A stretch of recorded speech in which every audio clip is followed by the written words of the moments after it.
It is 3 in the morning. The house is silent. The world outside is still and dark. But within you, a storm is raging. Your body is exhausted, longing for the release of sleep, but your mind is more awake than ever, running a relentless, high-speed monologue. It pulls out old tapes from the archive of your memory, replaying that embarrassing mistake from 10 years ago with perfect clarity. It projects terrifying films of the future, detailing all the ways your upcoming presentation could fail, your health could decline, or your relationships could crumble. And through it all, a familiar voice acts as the narrator, a harsh and tireless inner critic that points out your every flaw, judges your every decision, and assures you that you are not good enough. You feel like a hostage, tied to a chair in the center of your own mind, forced to listen to a tormentor who knows all of your deepest fears. This experience, in all its painful variations, is one of the most common and secret sufferings of the human condition. The true tragedy of this inner storm is not the presence of the thoughts themselves. The real source of the anguish comes from a deep, fundamental, and almost universally held belief. The belief that you are that voice. We assume, without question, that the anxious narrator, the cruel critic, the sad storyteller, is the very essence of who we are. We believe its pronouncements are facts. When it says you are a failure, you believe it. When it says you have reason to be terrified, you believe it. We have fused our identity so completely with this stream of mental noise that we can no longer tell the difference between ourself and our thoughts. This case of mistaken identity is the root of so much of our anxiety, our depression, our self-doubt, and our pervasive sense of being trapped. We spend our lives trying to argue with the voice, to fix the voice, or to appease the voice, never realizing that we have another option entirely. But what if, just for a moment, we were to entertain a radical, revolutionary possibility? What if you are not the voice in your head? What if the endless stream of thoughts, feelings, and sensations that flows through your awareness is not the core of your being? What if you are not the clouds, but the sky? Ancient wisdom traditions, particularly Buddhism, offer a profound path to freedom that is based on this very insight. It is a path that does not require you to stop your thoughts, to fight your mind, or to achieve a state of perfect, empty bliss. Instead, it invites you to simply change your perspective, to learn the gentle art of disidentification. It offers the possibility of finding a place of deep, unwavering peace, not by silencing the noise, but by realizing that you are the silence in which the noise occurs. This is an invitation to a journey of profound discovery, a journey to untangle yourself from the chatter, to step out of the prison of your own narrative, and to finally meet the vast, peaceful, and liberated awareness that has been patiently waiting for you, right here, behind it all. Let us begin with a simple experiment. Just for a moment, I want you to notice the voice in your head. Notice that there is a stream of commentary that is interpreting these very words. A voice might be saying, "This sounds interesting," or "I'm not sure I understand," or "When is he going to get to the point?" That voice, that constant, internal narrator, has been with you for your entire life. It is so familiar, so pervasive, that you have almost certainly come to believe that it is you. Now, imagine for a moment that this voice does not belong to you. Imagine that when you were born, you were assigned a roommate, an inner roommate who moved into the space of your mind. You didn't choose this roommate. They pay no rent.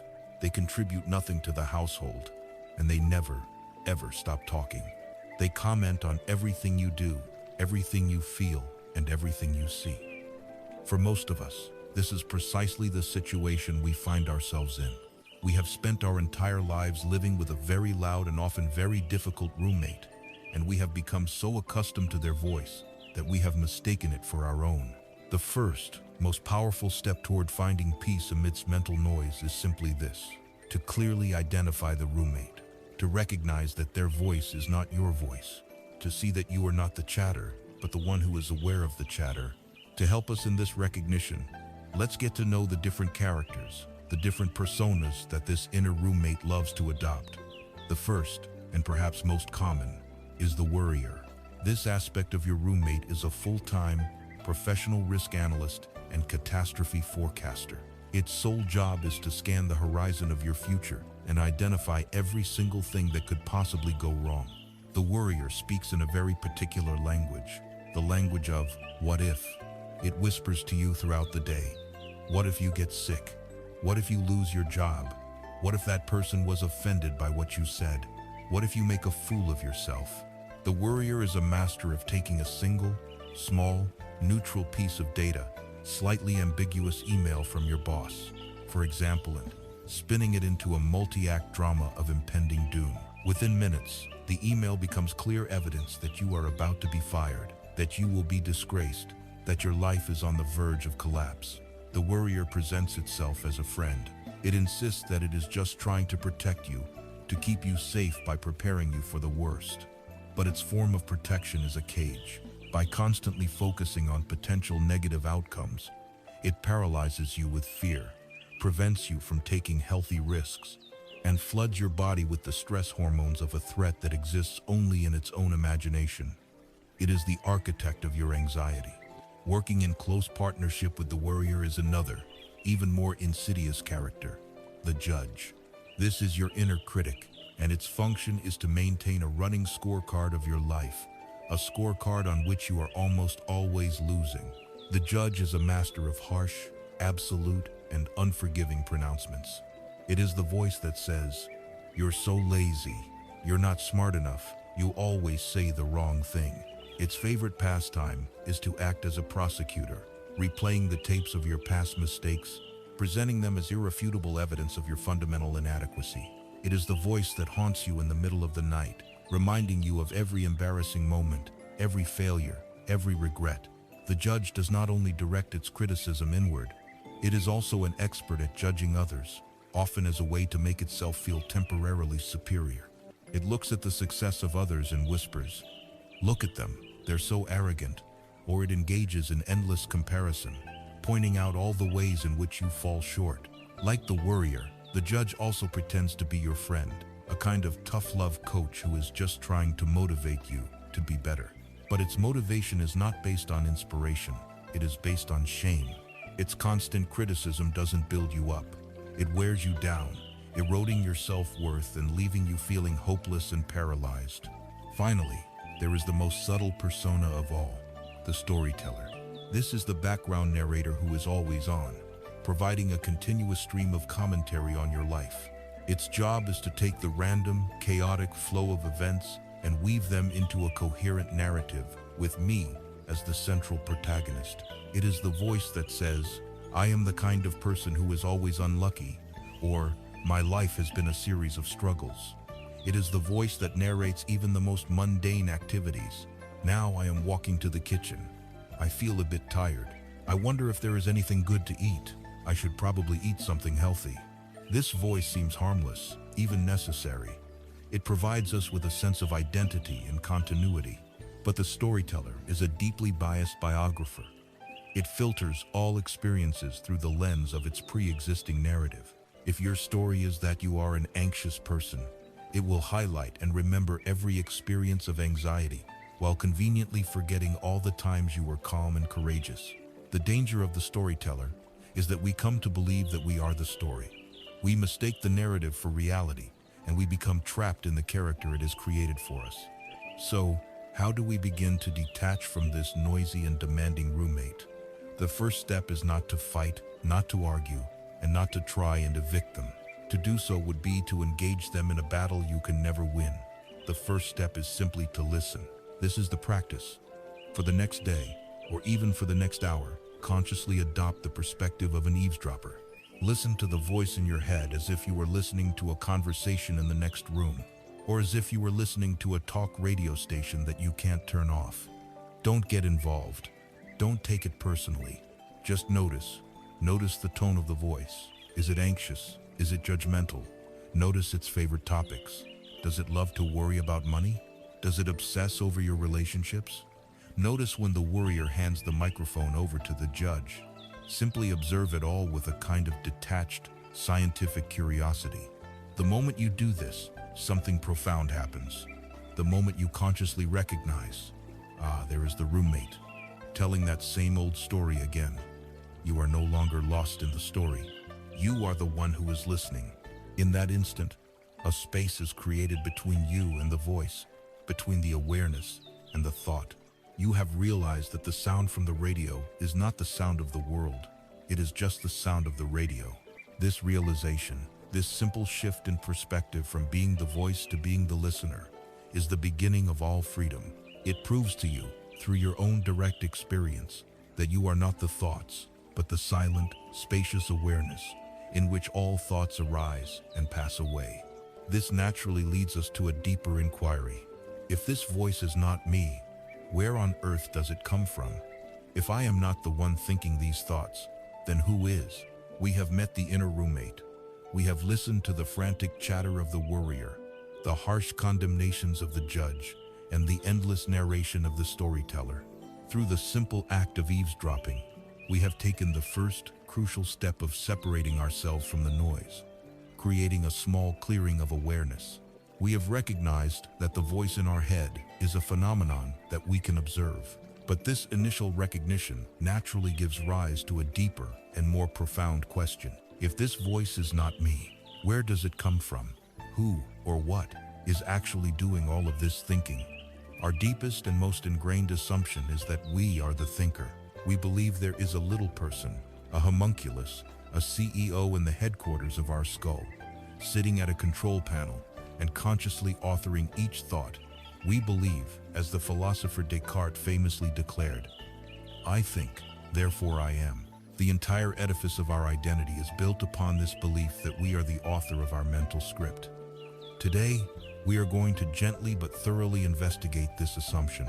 We are going on a search for the thinker. Let us begin with another simple, direct experiment. For the next 60 seconds, I want you to try, with all your willpower, to stop thinking.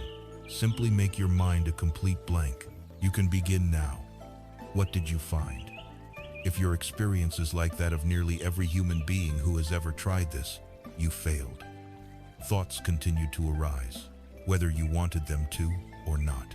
A thought about the instruction itself, a thought about an itch on your nose, a memory, a plan. They just kept coming. This simple failure points to a profound truth. You are not in control of the arising of your thoughts. If you were truly the thinker, the one in charge, you could simply decide to stop thinking, and you would. The fact that you cannot reveals that thinking is a process that happens on its own, independent of your conscious will.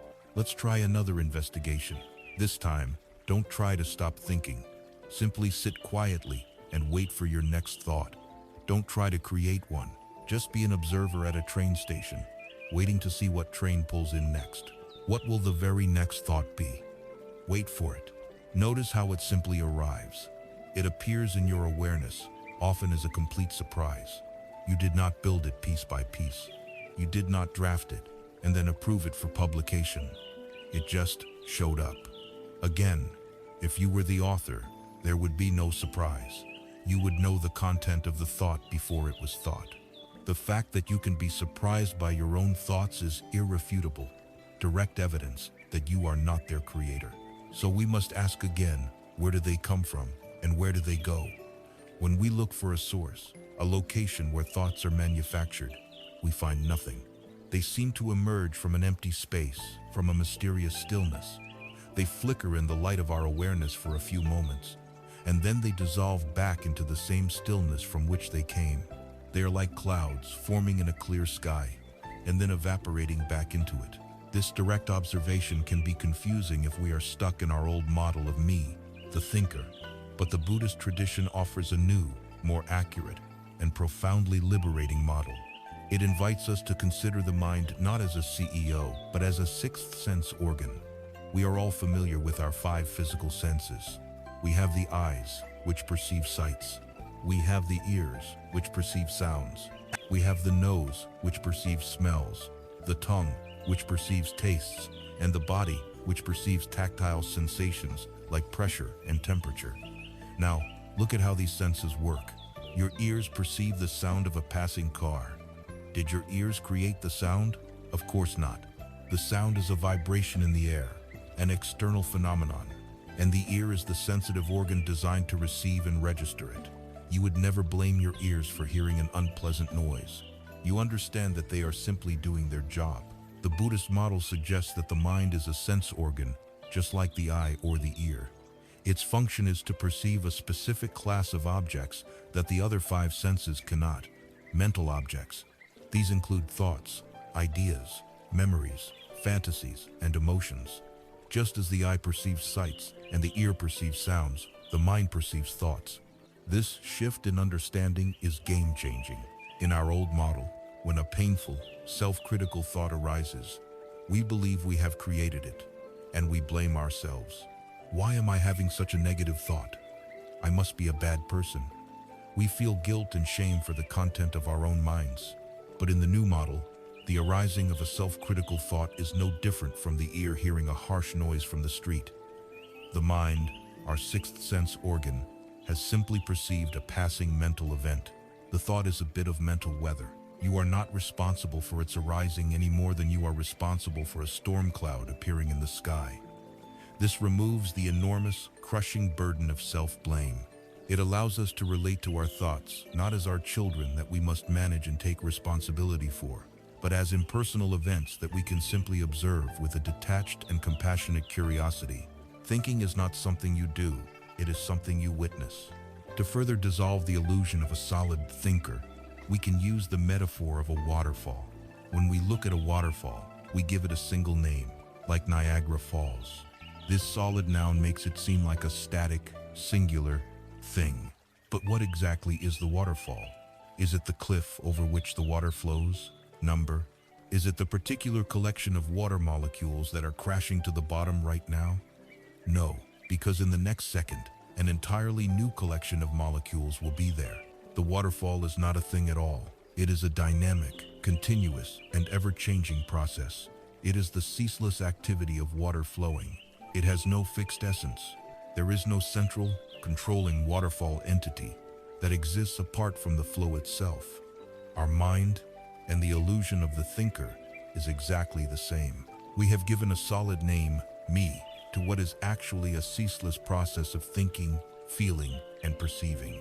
There is no little person inside who is thinking. There is just the process of thinking happening. The belief in a thinker is a grammatical illusion, a trick of language. We have a verb, thinking, and we assume it must have a noun, a subject, the thinker, doing it. But what if there is just the process itself? What if there is just the flowing, without a separate thing that flows? Through this investigation, we have searched for the thinker, and we have come up empty-handed. We have tried to stop our thoughts and failed. We have tried to predict them and failed. We have seen that they arise and pass away like clouds, emerging from and returning to an unknown stillness. We have learned to reframe the mind as a sixth sense organ, a faculty that perceives thoughts rather than a factory that produces them. We have seen that, like a waterfall, our mental life is a dynamic process, not the action of a static entity. This leaves us with a critical, unanswered question. If thoughts are just impersonal, fleeting events, like the sound of a passing car or a drop of water in a waterfall, why do they have such an immense and personal power over us? Why do they cause us so much anguish? It is because we do not allow them to remain as separate, fleeting events. We do something with them. We catch them. We identify with them. We believe them, and most importantly, we string them together, like beads on a thread, to create our most cherished and most painful creation, the story of me. We have journeyed into the very heart of the mind and made a startling discovery. We went in search of the thinker, the great author of our inner dialogue, and found no one there. We found that thoughts are not solid things we create, but are more like impersonal, fleeting weather patterns that arise and pass away in the space of our awareness. This discovery, however, leaves us with a profound paradox. If thoughts are just random, insubstantial events, like the sound of a distant car or a leaf falling from a tree, why do they have such immense power over us? Why can a single thought trigger a tidal wave of anxiety or a plunge into deep despair? Why do they feel so intensely personal? The answer lies in one of the human mind's most brilliant and most problematic talents, its innate capacity as a master storyteller. We do not allow thoughts to remain as disconnected, fleeting moments. Instead, our mind, the tireless narrator, catches them, identifies with them, and weaves them together into its grand, epic, and often tragic masterpiece, the story of me. The human mind is a narrative machine. It abhors a vacuum of meaning. From the time we are small children, we make sense of the world by creating stories, by linking events into a chain of cause and effect.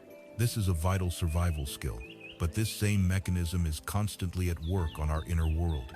Let's say 3 separate fleeting events occur in your awareness. First, a memory arises of a past failure. Second, a feeling of sadness appears in your body. Third, a thought flashes through your mind. I'll probably mess up that presentation tomorrow. An untrained mind does not perceive these as 3 distinct, impersonal events. The inner narrator immediately leaps into action, connecting the dots and creating a powerful, coherent story. The story goes like this. There, you see, I am remembering that past failure because I am a failure. That is why I am feeling sad right now. And because I am a failure, I will inevitably mess up the presentation tomorrow. In an instant, 3 separate clouds have been bundled together and labeled with a single, solid, and painful identity. I am a failure. This story of me is being written and rewritten in every moment of our lives. Its raw materials are the endless stream of thoughts, feelings, and memories that pass through our awareness. The narrator, our inner storyteller, acts like a biased film director, cherry-picking certain scenes and ignoring others to fit the genre of the film it is trying to make. If the genre is "My life is a tragedy," it will constantly highlight memories of loss, feelings of sadness, and thoughts of hopelessness, while leaving all the moments of joy and success on the cutting room floor. This story is then given a title, a set of labels we apply to the main character. We create an identity. I am an anxious person. I am a creative but disorganized person. I am a strong, independent person. I am a person who has been damaged by their past. These labels become the character traits of the protagonist in our inner movie. And we are not just the audience of this movie. We have come to believe we are the main character. This is where the true suffering, the tyranny of the narrator, begins. We become prisoners of a story we ourselves have written. Once we adopt an identity, we start to live in a way that confirms it. If your story is, "I am socially awkward," you will enter social situations with a feeling of anxiety. You will interpret every neutral interaction as evidence of your awkwardness. You will replay conversations in your mind, focusing only on the moments where you felt you said the wrong thing. The story becomes a self-fulfilling prophecy. We live inside a feedback loop where our beliefs shape our experience, and our experience then reinforces our beliefs. The greatest pain arises when the reality of our life clashes with the plot of our story. If our core narrative is, "I am a good and competent person," and we suddenly lose our job, the story is shattered. This feels like an existential threat. The pain we experience is not just the practical difficulty of unemployment. It is the deep, agonizing pain of our very identity seeming to collapse. We have mistaken the character for our actual being, and when the character is threatened, we feel as if we are dying. We have become so absorbed in the drama on the screen that we have forgotten that we are sitting safely in the theater. So how do we break free from this tyranny? How do we awaken from the dream of our own story? The path to liberation lies not in trying to write a better story, a story of constant success and happiness, for that too would be a fiction that life would inevitably shatter. The path is to see the story as a story. It is to recognize the narrator for what it is, a creative, habitual, and often unreliable process of the mind. The first step is to begin catching the narrator in the act. When you feel a strong emotion, like a surge of anger or a wave of anxiety, you can pause and ask yourself a simple, powerful question. What story is my mind telling me right now? This question immediately creates a space. It shifts you from being the character in the story to being the awareness that is noticing the story. The next step is to gently question the story's authority. Stories gain their power from our unquestioning belief in them. We can weaken their power by investigating them with a curious and open mind. If the story is, "I am an unlovable person," we can ask, is that 100% true? Can I find a single instance in my entire life where someone has shown me kindness or affection? Can I remember a moment where I have felt a connection with another being? The purpose of this is not to argue with the story, but to find the evidence that contradicts it. The moment we find even one contradictory piece of data, the story's claim to be the absolute truth is broken. It is revealed to be what it is, a biased and incomplete perspective, not a factual documentary. Finally, we arrive at the most empowering realization of all. If the story is a construct, then we do not have to be bound by its old script. We can stop giving our energy and our belief to the narratives that cause us pain. This doesn't mean we can simply replace a negative story with a positive one through sheer willpower. It means we can consciously choose which thoughts, which perspectives we want to water.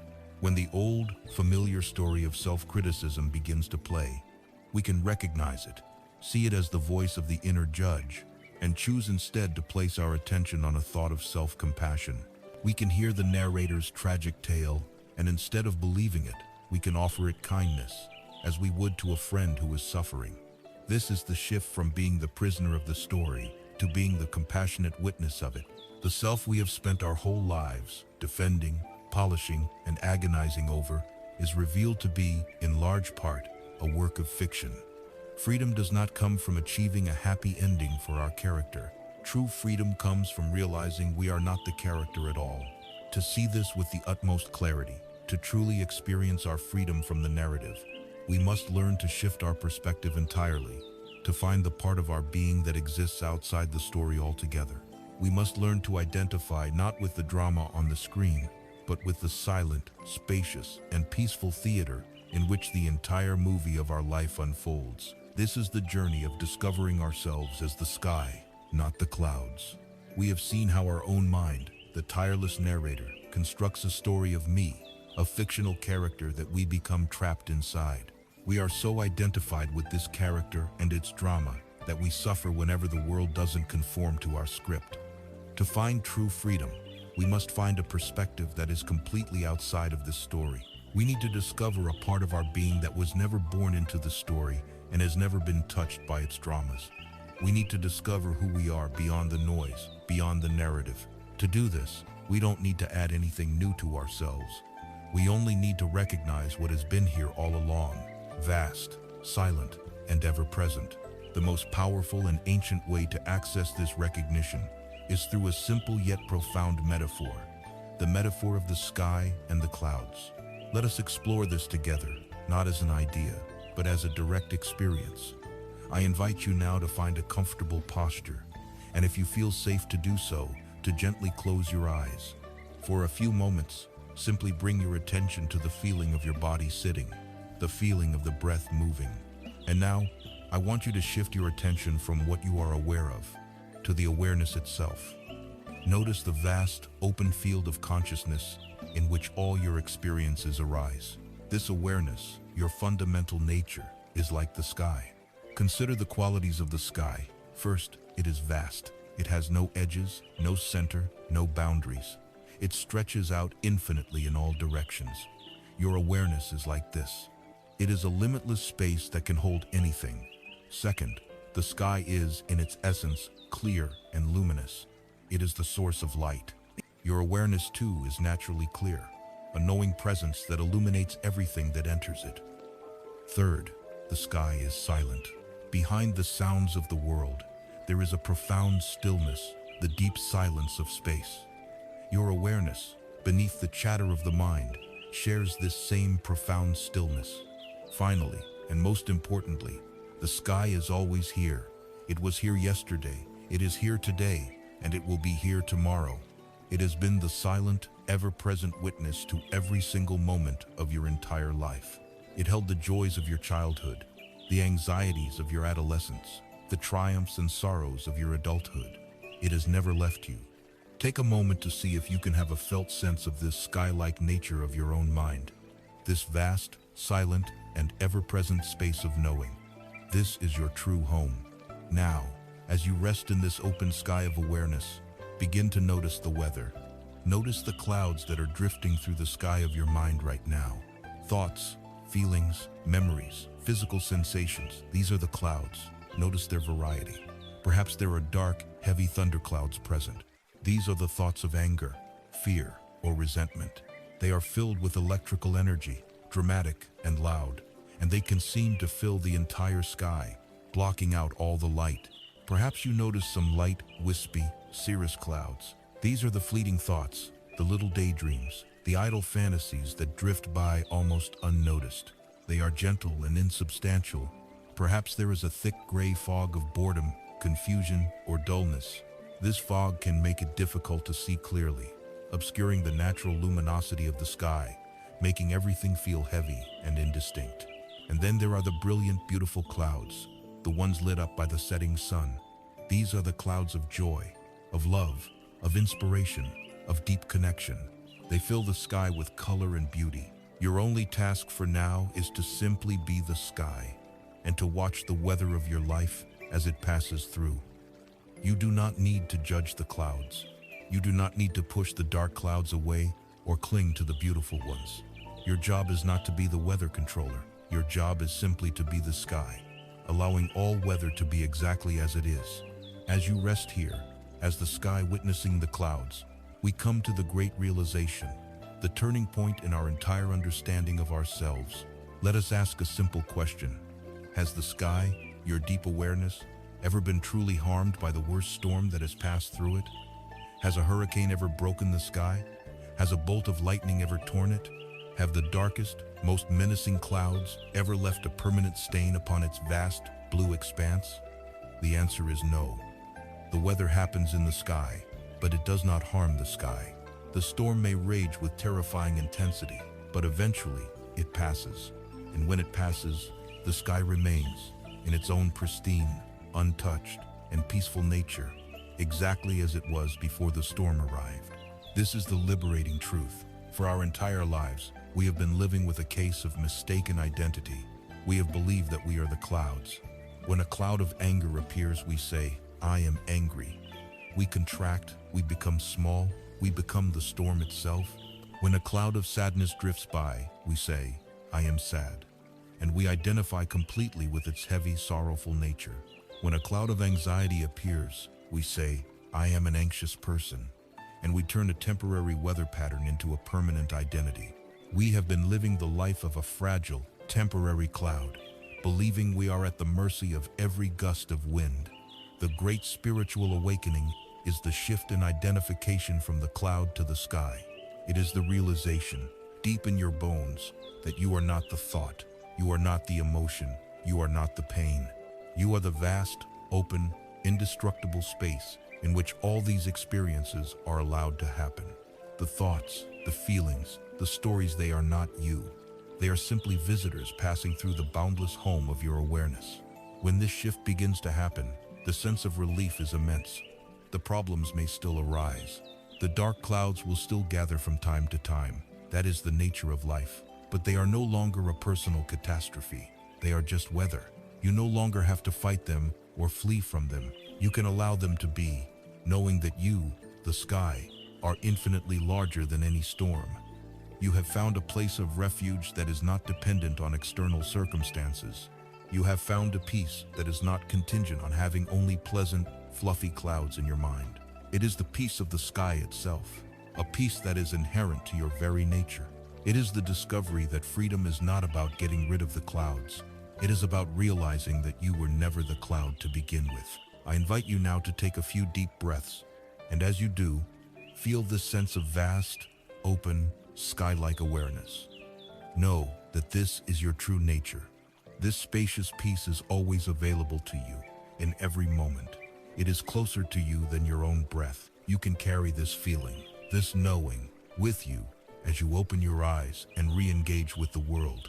This metaphor, this way of seeing, is the key that unlocks the door of the prison. It provides us with a new home base, a new identity rooted in spaciousness and peace. But knowing we are the sky is one thing.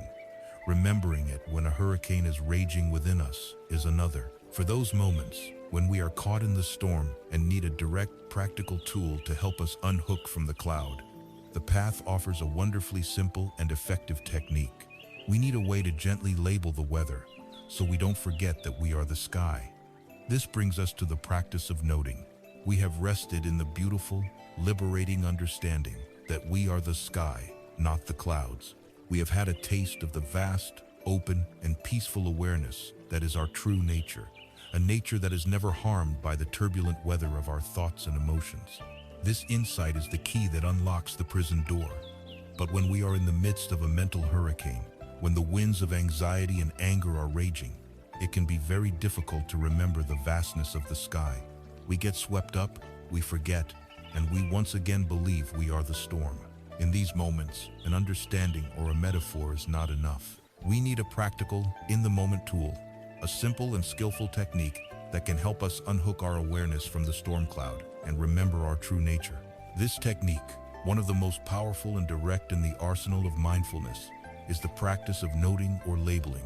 It is the art of gently naming the clouds as they pass, and in that simple act of naming, reclaiming our freedom. To understand why this simple technique is so effective, we must first look at the mechanism of how our minds get trapped. When we are lost in a thought, we are subjectively fused with it. There is no space between our sense of self and the thought itself. If the thought is, "I'm going to fail," our entire world contracts around that belief. The I and the failure become one and the same. We are living inside the thought, looking out at the world through its distorted lens. The practice of noting introduces a subtle but revolutionary shift in perspective. It creates an object where before there was only a subject. The moment we take that internal experience of worry and apply a mental label to it, worrying, we have fundamentally changed our relationship to it. It is no longer an all-encompassing reality we are trapped inside. It is now an object, a phenomenon that we are observing. In that instant, a space is created. An I has appeared that is noticing the worrying, and in that space between the observer and the observed lies our liberation. Think of a biologist looking through a microscope at a slide. She sees a particular organism and says, "Ah, that is an amoeba." She does not say, "I am an amoeba." She identifies the phenomenon without identifying with it.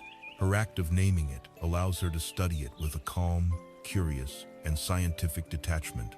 The practice of noting allows us to become just such a compassionate scientist of our own inner world. We learn to observe the strange and varied life forms that appear in the petri dish of our mind. The anxious thoughts, the sad thoughts, the planning thoughts, the judging thoughts, and we simply identify them without judgment and without getting consumed by them. This is the power of objectification. It breaks the spell of unconscious fusion and allows us to see our thoughts for what they are: impersonal, transient mental events, as harmless as the image of an amoeba on a slide. So how do we practice this? The technique is elegant in its simplicity. We begin, as always, with our anchor. We rest our attention on the physical sensations of the breath. This is our home base, the clearing in the forest. Now, we simply wait. We don't have to wait long.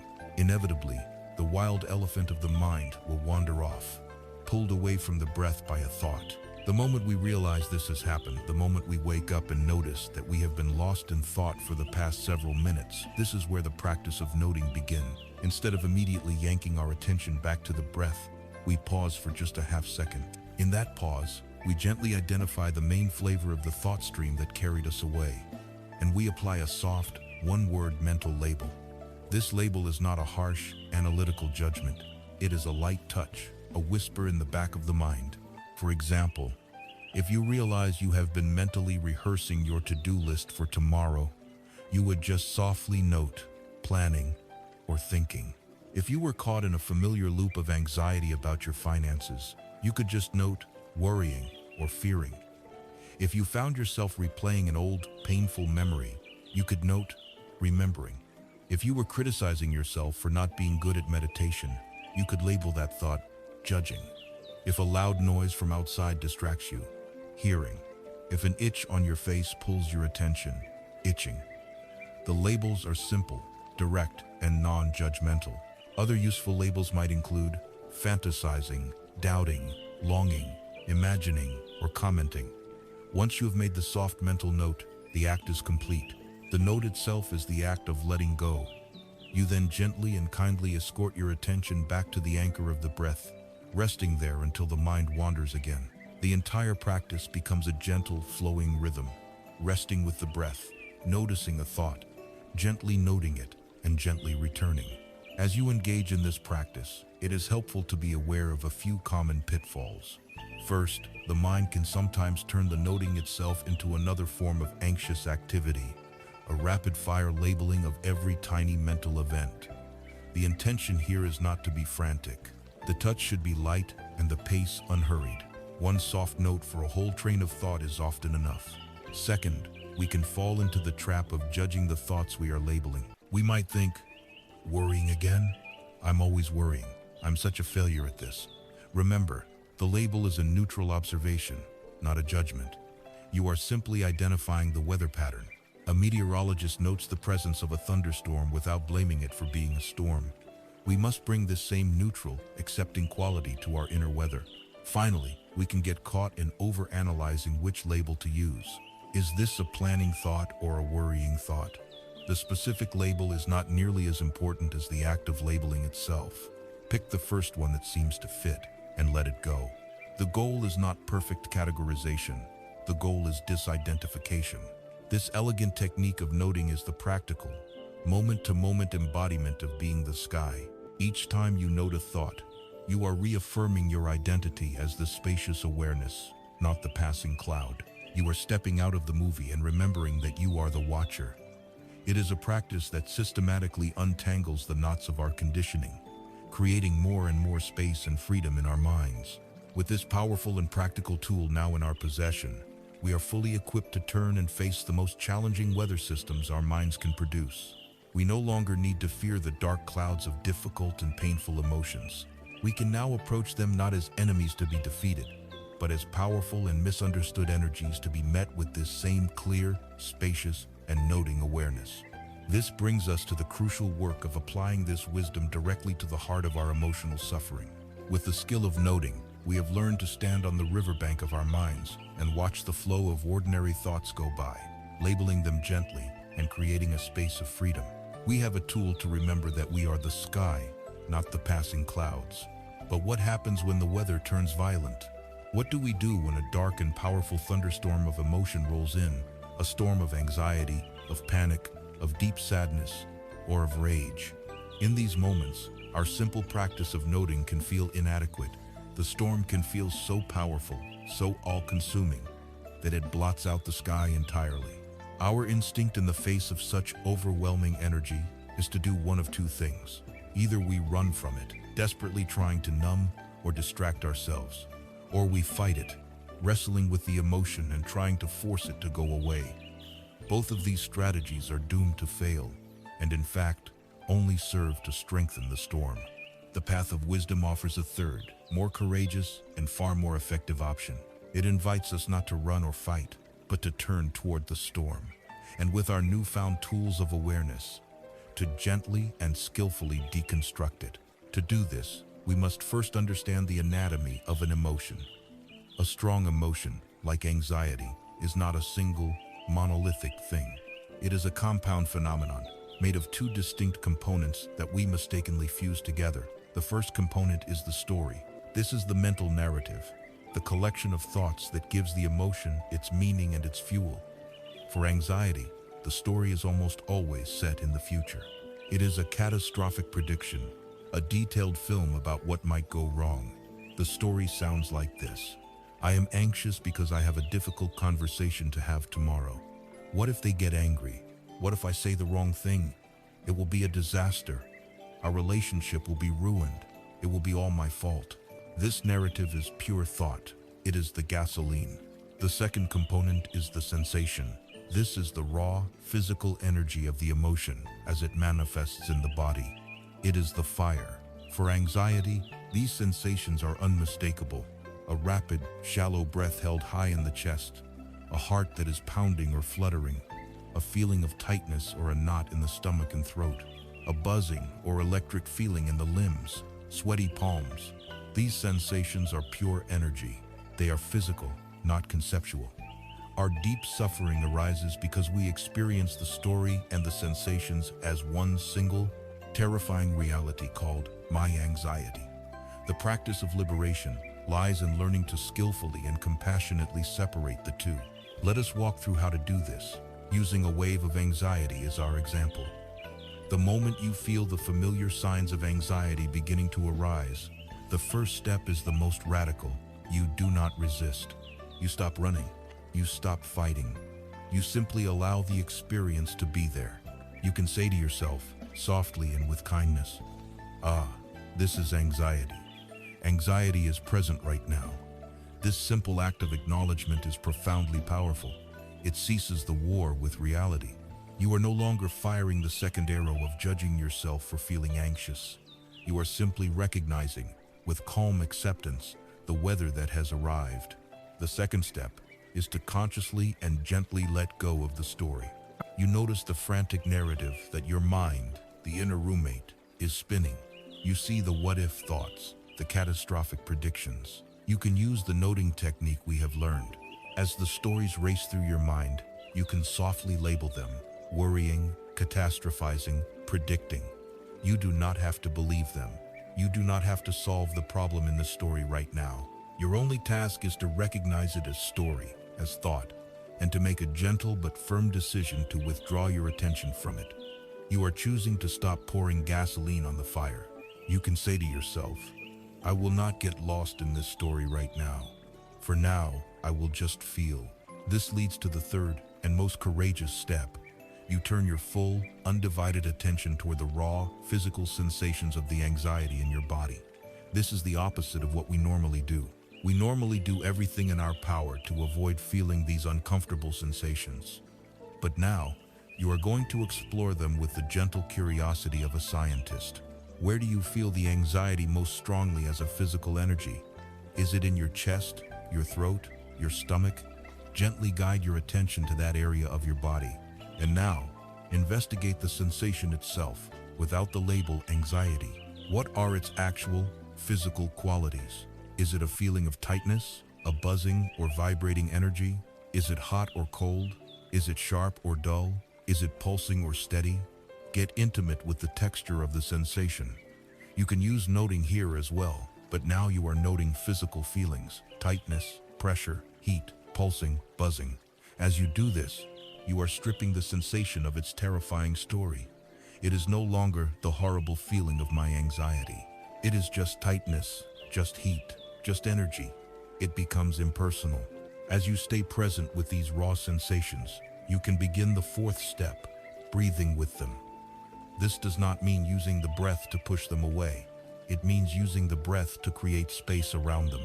As you breathe in, imagine you are directing the breath toward the area of tightness in your chest. As you breathe out, imagine the area softening and opening, just a little bit. You are not trying to force it to relax. You are gently holding the sensation in a vast, compassionate awareness, as a mother would hold a crying child. You are surrounding the fire with space, rather than trying to stomp it out. You are giving it permission to be there, and in doing so, you are robbing it of its power over you.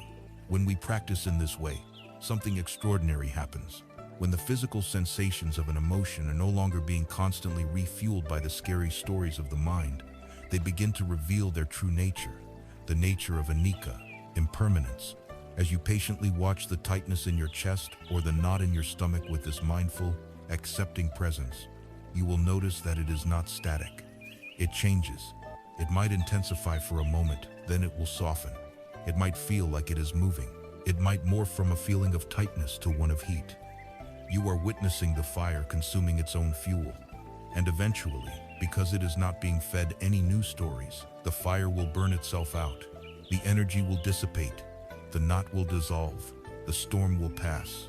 And you will be left, resting as the sky, having witnessed the storm pass through you without being destroyed by it.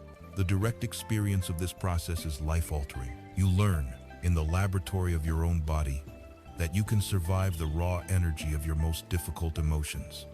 You learn that your fear of the feeling is almost always worse than the feeling itself. You prove to yourself, through direct experience, that you are not the anxiety, you are not the sadness, you are not the anger. You are the vast, silent, and unbreakable space in which all these energies arise and, eventually, pass away. This skillful method of deconstruction and mindful presence can be applied to any difficult emotion you experience. The principle is always the same. Separate the story from the sensation and meet the raw sensation with courageous and compassionate attention. This is the key that unlocks the prison of emotional reactivity, and it is a skill we will need. For one of the most persistent and painful emotional storms we face is the one generated by that difficult inner roommate we have come to know so well, the inner critic. The constant, gnawing feeling of not being good enough, the story of our own inadequacy, is a powerful storm that deserves our special attention.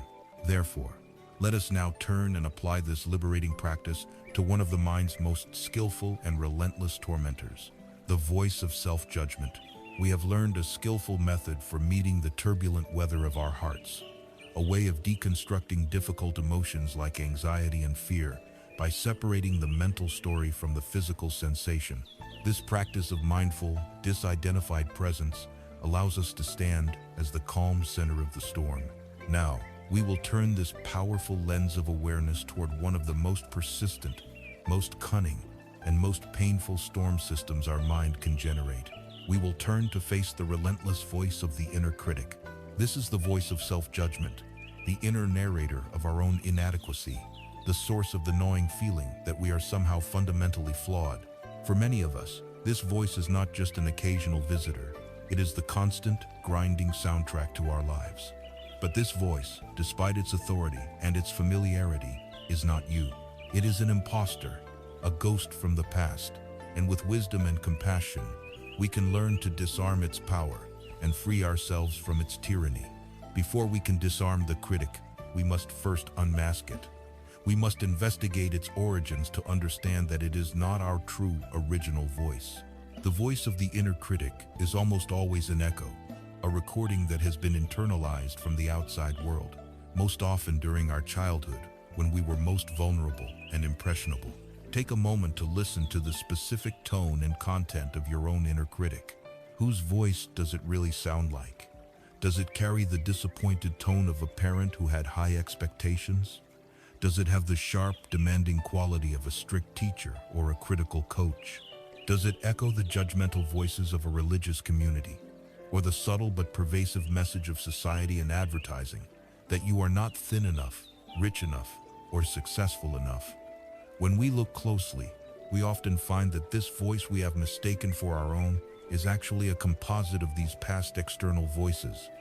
It is a ghost haunting the halls of our psyche. Furthermore, we can look at the critic's original function. This voice did not arise out of pure malice. In most cases, it began as a primitive and misguided protective strategy. As a child, our deepest need was for safety and belonging, for the love and approval of our caregivers. The child's mind reasons, if I am perfect, if I do everything right, then I won't be criticized, rejected, or abandoned.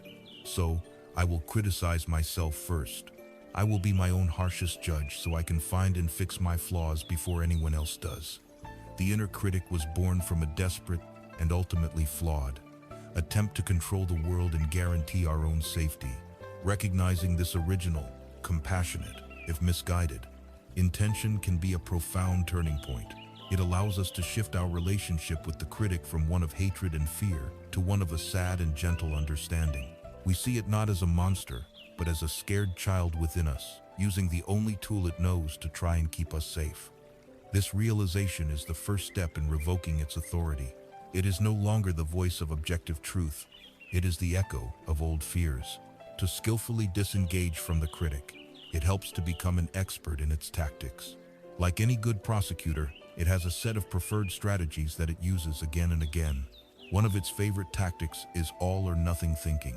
It speaks in black and white absolutes, using words like always, never, everyone, and no one.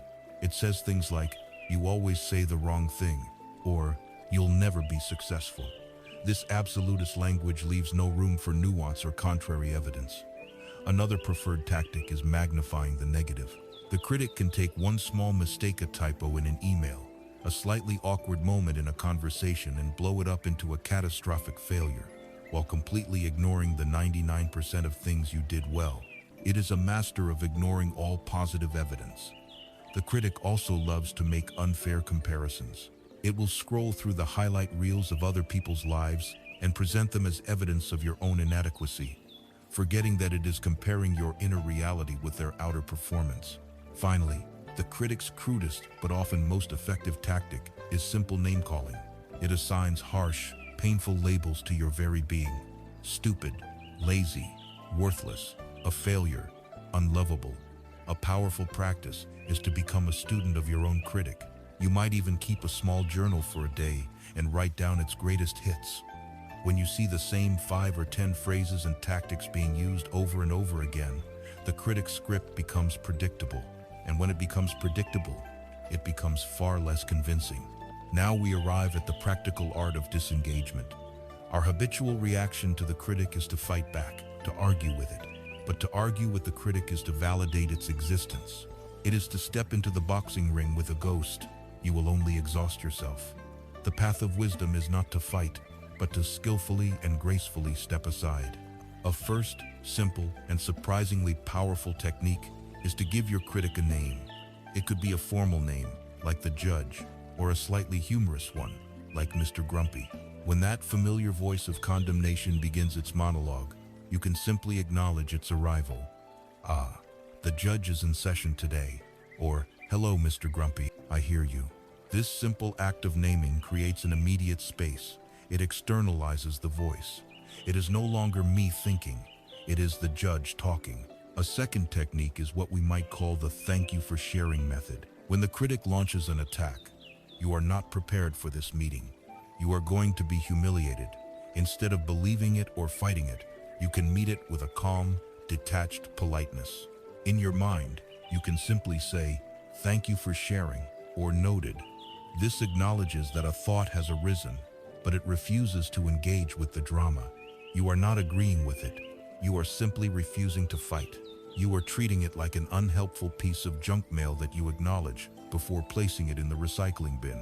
Imagine the inner critic as a schoolyard bully. A bully's power comes from the emotional reaction of its victim. If you cry, or get angry, or argue, the bully has won. It has gotten the response it craves. But if you can learn to look at the bully with a calm, steady gaze, acknowledging their presence without giving them the emotional fuel of your fear or anger, the bully eventually gets bored. They have no power over you. Disarming the inner critic works in exactly the same way. By acknowledging it without believing it, by hearing it without engaging it, you starve it of its power source, your attention and your belief. While these techniques of disengagement are powerful for creating space, the ultimate antidote for the poison of self-judgment is the active cultivation of its opposite, self-compassion. This is where the practice of loving kindness, metta, becomes our most essential medicine. When the inner critic attacks, you can make the conscious choice to perform an act of inner kindness. You can place a hand on your heart, feel its warmth, and offer yourself the words you most need to hear. As the critic says, "You are a failure," you can counter it with the gentle, healing intention of metta. May I be kind to myself in this moment of struggle. May I accept myself exactly as I am. May I be safe. You are consciously choosing to water the flower of self-love, and its beauty and fragrance will eventually overwhelm the lonely weed of self-judgment. Through these practices, we learn to fundamentally transform our relationship with this difficult inner voice. We unmask it, seeing it as an echo of the past, not the truth of the present. We learn its predictable tactics and cease to be surprised or convinced by them. We master the art of skillful disengagement, no longer wasting our precious energy in fruitless battles. And we apply the healing balm of self-compassion, creating a new, inner environment of warmth and acceptance. The voice of the critic may never disappear entirely, but it can be relegated from a tyrannical ruler of our inner kingdom to a quiet, toothless old man muttering in the corner. We no longer have to live our lives trying to please it or escape it. We can let its voice be just another sound, another cloud passing through the vast and peaceful sky of our awareness. And as we gradually withdraw our attention from the relentless noise it creates, we begin to notice something else, something that has been present all along, waiting patiently to be discovered. The profound and healing sound of the silence that lies beneath the chatter. We have spent time unmasking the inner critic, that harsh and judgmental roommate in our minds. We have learned to see its voice not as an undeniable truth, but as a conditioned, habitual pattern, an echo from the past. By skillfully disengaging from its narratives and offering ourselves the antidote of compassion, We starve it of the belief and attention it needs to survive.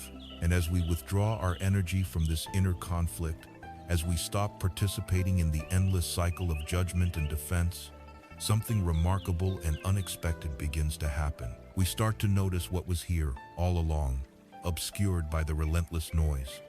We begin to hear the sound of silence. This discovery is one of the most profound fruits of the entire path. Our quest is not to create silence through force, but to discover the deep, abiding silence that is, and always has been, our true nature. This silence is not an emptiness to be feared. It is the vibrant, intelligent, and peaceful space from which all experience is born. To begin this discovery, we must first redefine what we mean by silence. We tend to think of silence as a fragile thing, the mere absence of auditory noise, a state that is instantly broken by a sound. But true silence is not fragile at all. It is indestructible. It is the vast, ever-present container in which all sounds occur. Let us try a short practice.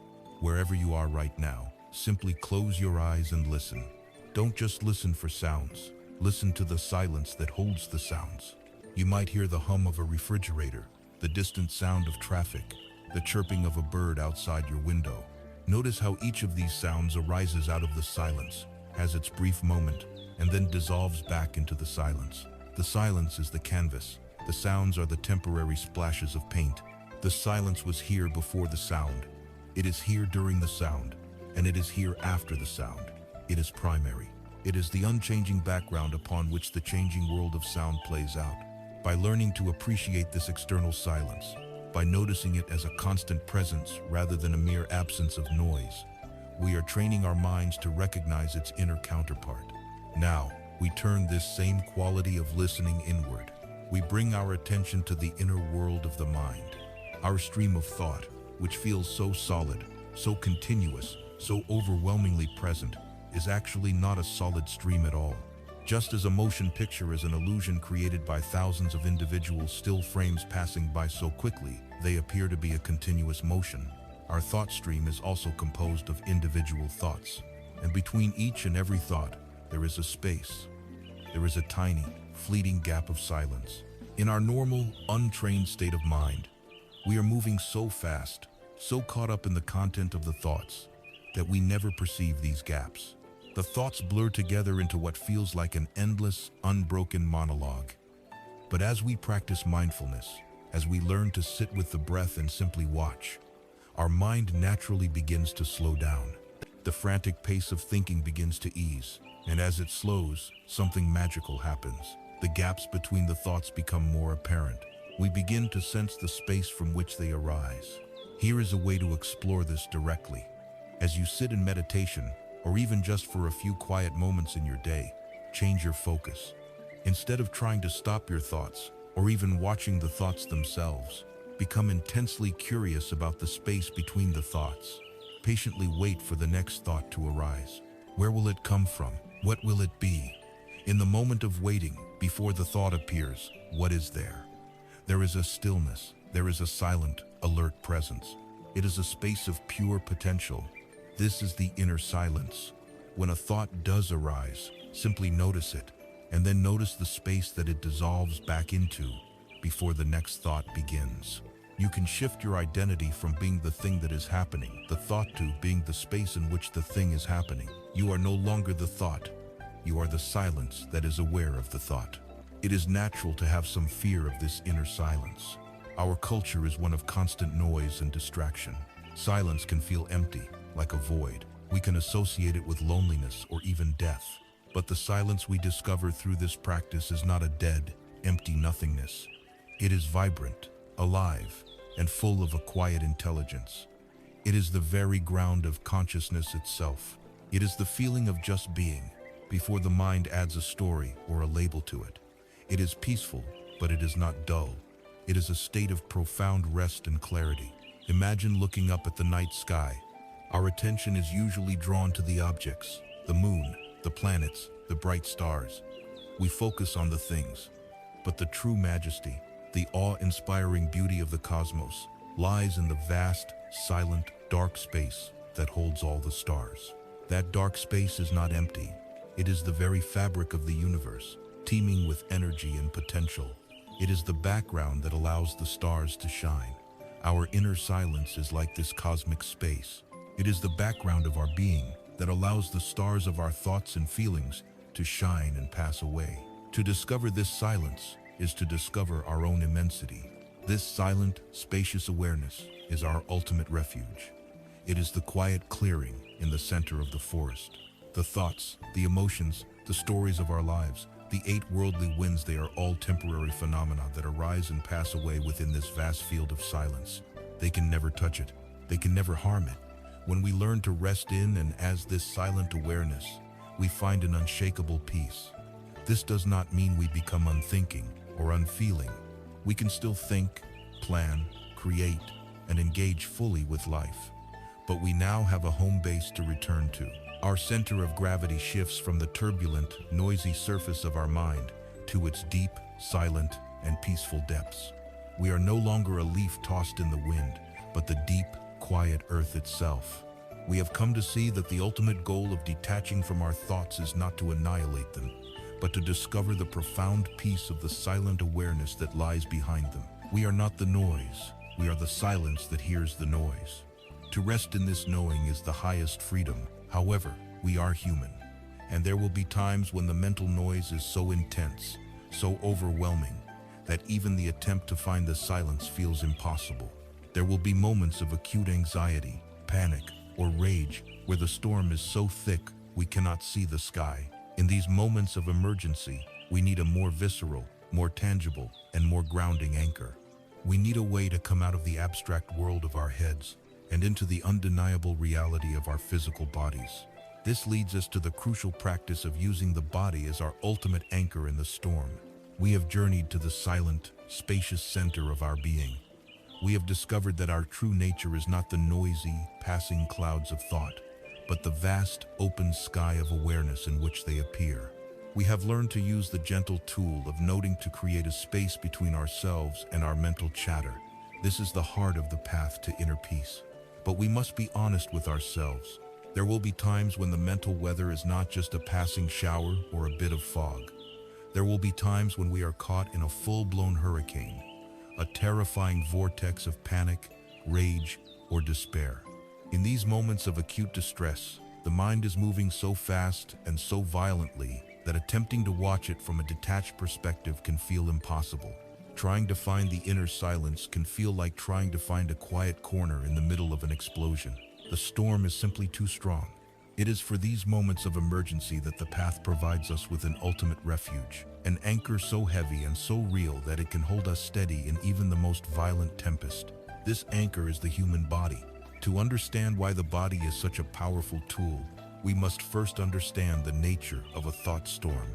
When we are caught in a loop of intense anxiety or obsessive rumination, we have, in a very real sense, left the present moment. Our consciousness is no longer grounded in reality. It has been completely hijacked by the mind's storytelling ability. We are living entirely within a conceptual, virtual world, a world composed of memories of the past and terrifying fantasies of the future. In this state, we are profoundly disembodied. We lose touch with the sensory world, with the reality of our physical presence. The noise in our head becomes more real to us than the ground beneath our feet. The only way to break the hypnotic spell of this virtual reality is to forcefully and intentionally reconnect with the one thing that exists only and always in the present moment, the raw, undeniable, physical sensations of the body. This practice of intentionally dropping out of the head and into the body is called grounding. It is the emergency brake for a runaway mind.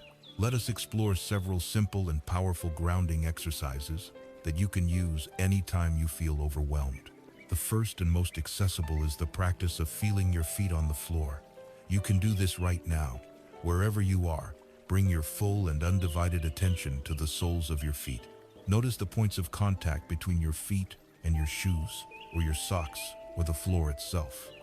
Feel the sensation of pressure where your weight is resting. Feel the texture of the material against your skin. Notice the temperature.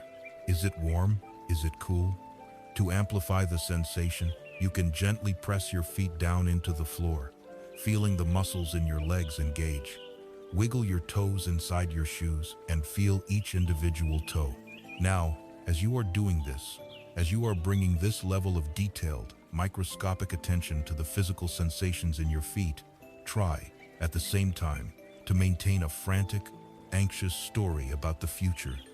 You will find that it is nearly impossible. The mind can either be lost in an abstract, conceptual future, or it can be grounded in the tangible, sensory present. It cannot do both at once. By deliberately choosing to place your full attention on the reality of your feet, you are pulling the emergency brake. You are forcing the mind out of its virtual world and back into the safety of the here and now. A second powerful technique, especially when you feel a sense of dissociation or unreality, is a practice often called the five senses exercise. It is a way of systematically re-engaging with your immediate sensory environment. You begin by looking around the room and silently, calmly naming 5 different things you can see. You might say to yourself, I see the lamp, I see the blue cup, I see the dust on the table, I see the grain of wood on the floor, I see the light coming through the window. Next, you shift your attention to the sense of touch, and you notice 4 things you can feel. I can feel the texture of my pants on my legs. I can feel the solidness of the chair supporting me. I can feel a cool breeze from the fan. I can feel the smoothness of my phone in my hand. Then, you shift to your sense of hearing, and you listen for 3 different things you can hear. I can hear the hum of the computer. I can hear a distant siren. I can hear the sound of my own breathing. Then, you notice 2 things you can smell. This might be more subtle. I can smell the faint scent of coffee.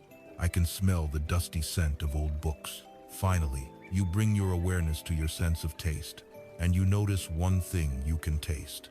I can taste the lingering flavor of the tea I drank. This simple game systematically walks your awareness back from the world of abstract thought and firmly plants it in the undeniable reality of your present moment sensory experience. It is a powerful circuit breaker for anxiety and panic. In moments of extreme distress, you may need an even stronger physical anchor. One such anchor is the power of touch and temperature. You can, for example, clasp your hands together and squeeze them tightly, pouring your entire attention into the feeling of pressure in your palms and fingers.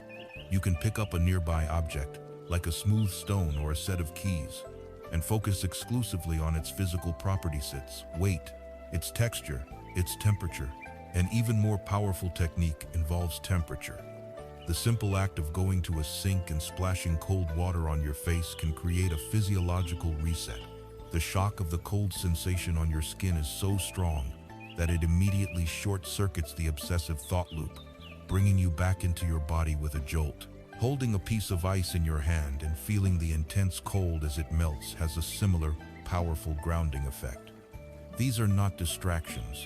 They are intentional acts of embodiment. They are a way of communicating to your nervous system, through the language of the body, that you are here, now, and you are safe.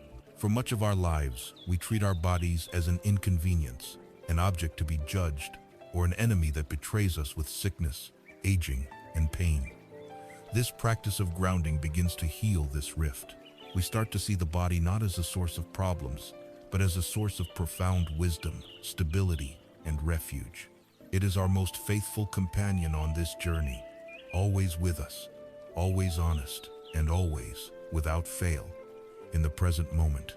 When we are lost in the bewildering, disembodied labyrinth of our own thoughts, the path home is always through the front door of the body.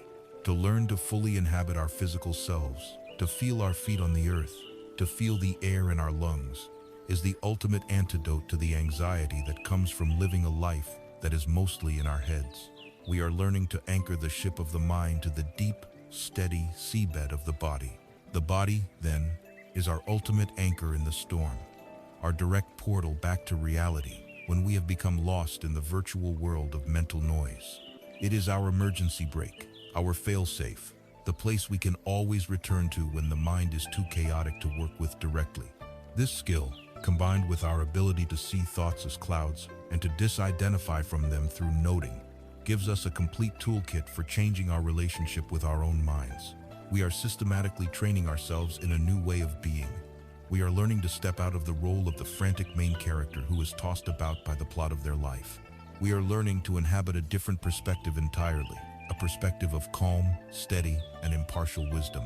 We are learning to live our lives as the witness. We have journeyed far into the landscape of the mind. We have learned to identify the incessant chatter of our inner roommate and to see through the illusion of the thinker. We have uncovered the fictional nature of the story of me. We have learned to rest as the vast, open sky, watching the clouds of thought and emotion pass by.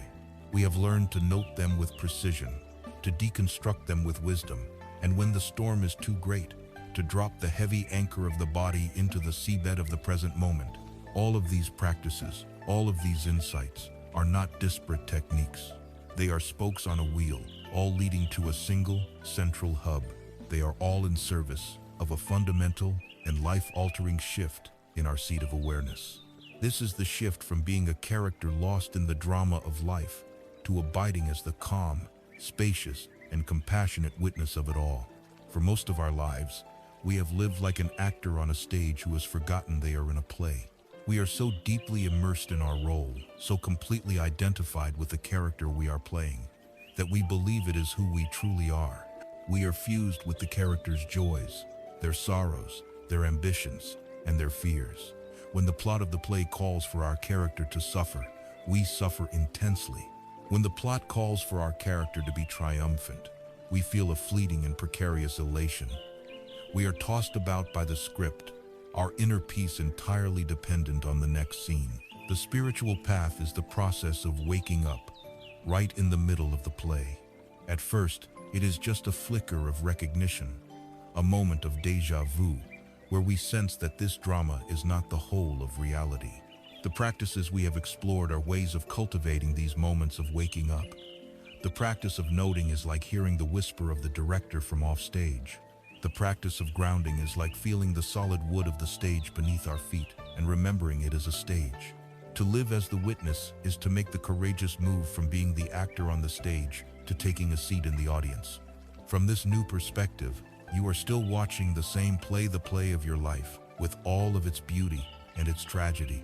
The characters are the same, the plot continues to unfold, but your relationship to it has been fundamentally transformed.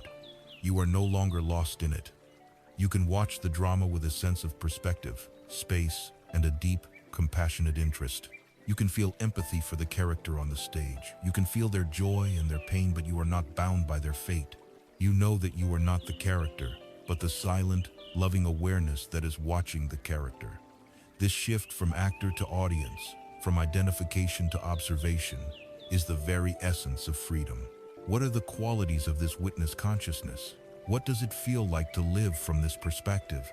The first quality is a profound sense of impartiality. The witness does not take sides in the inner drama.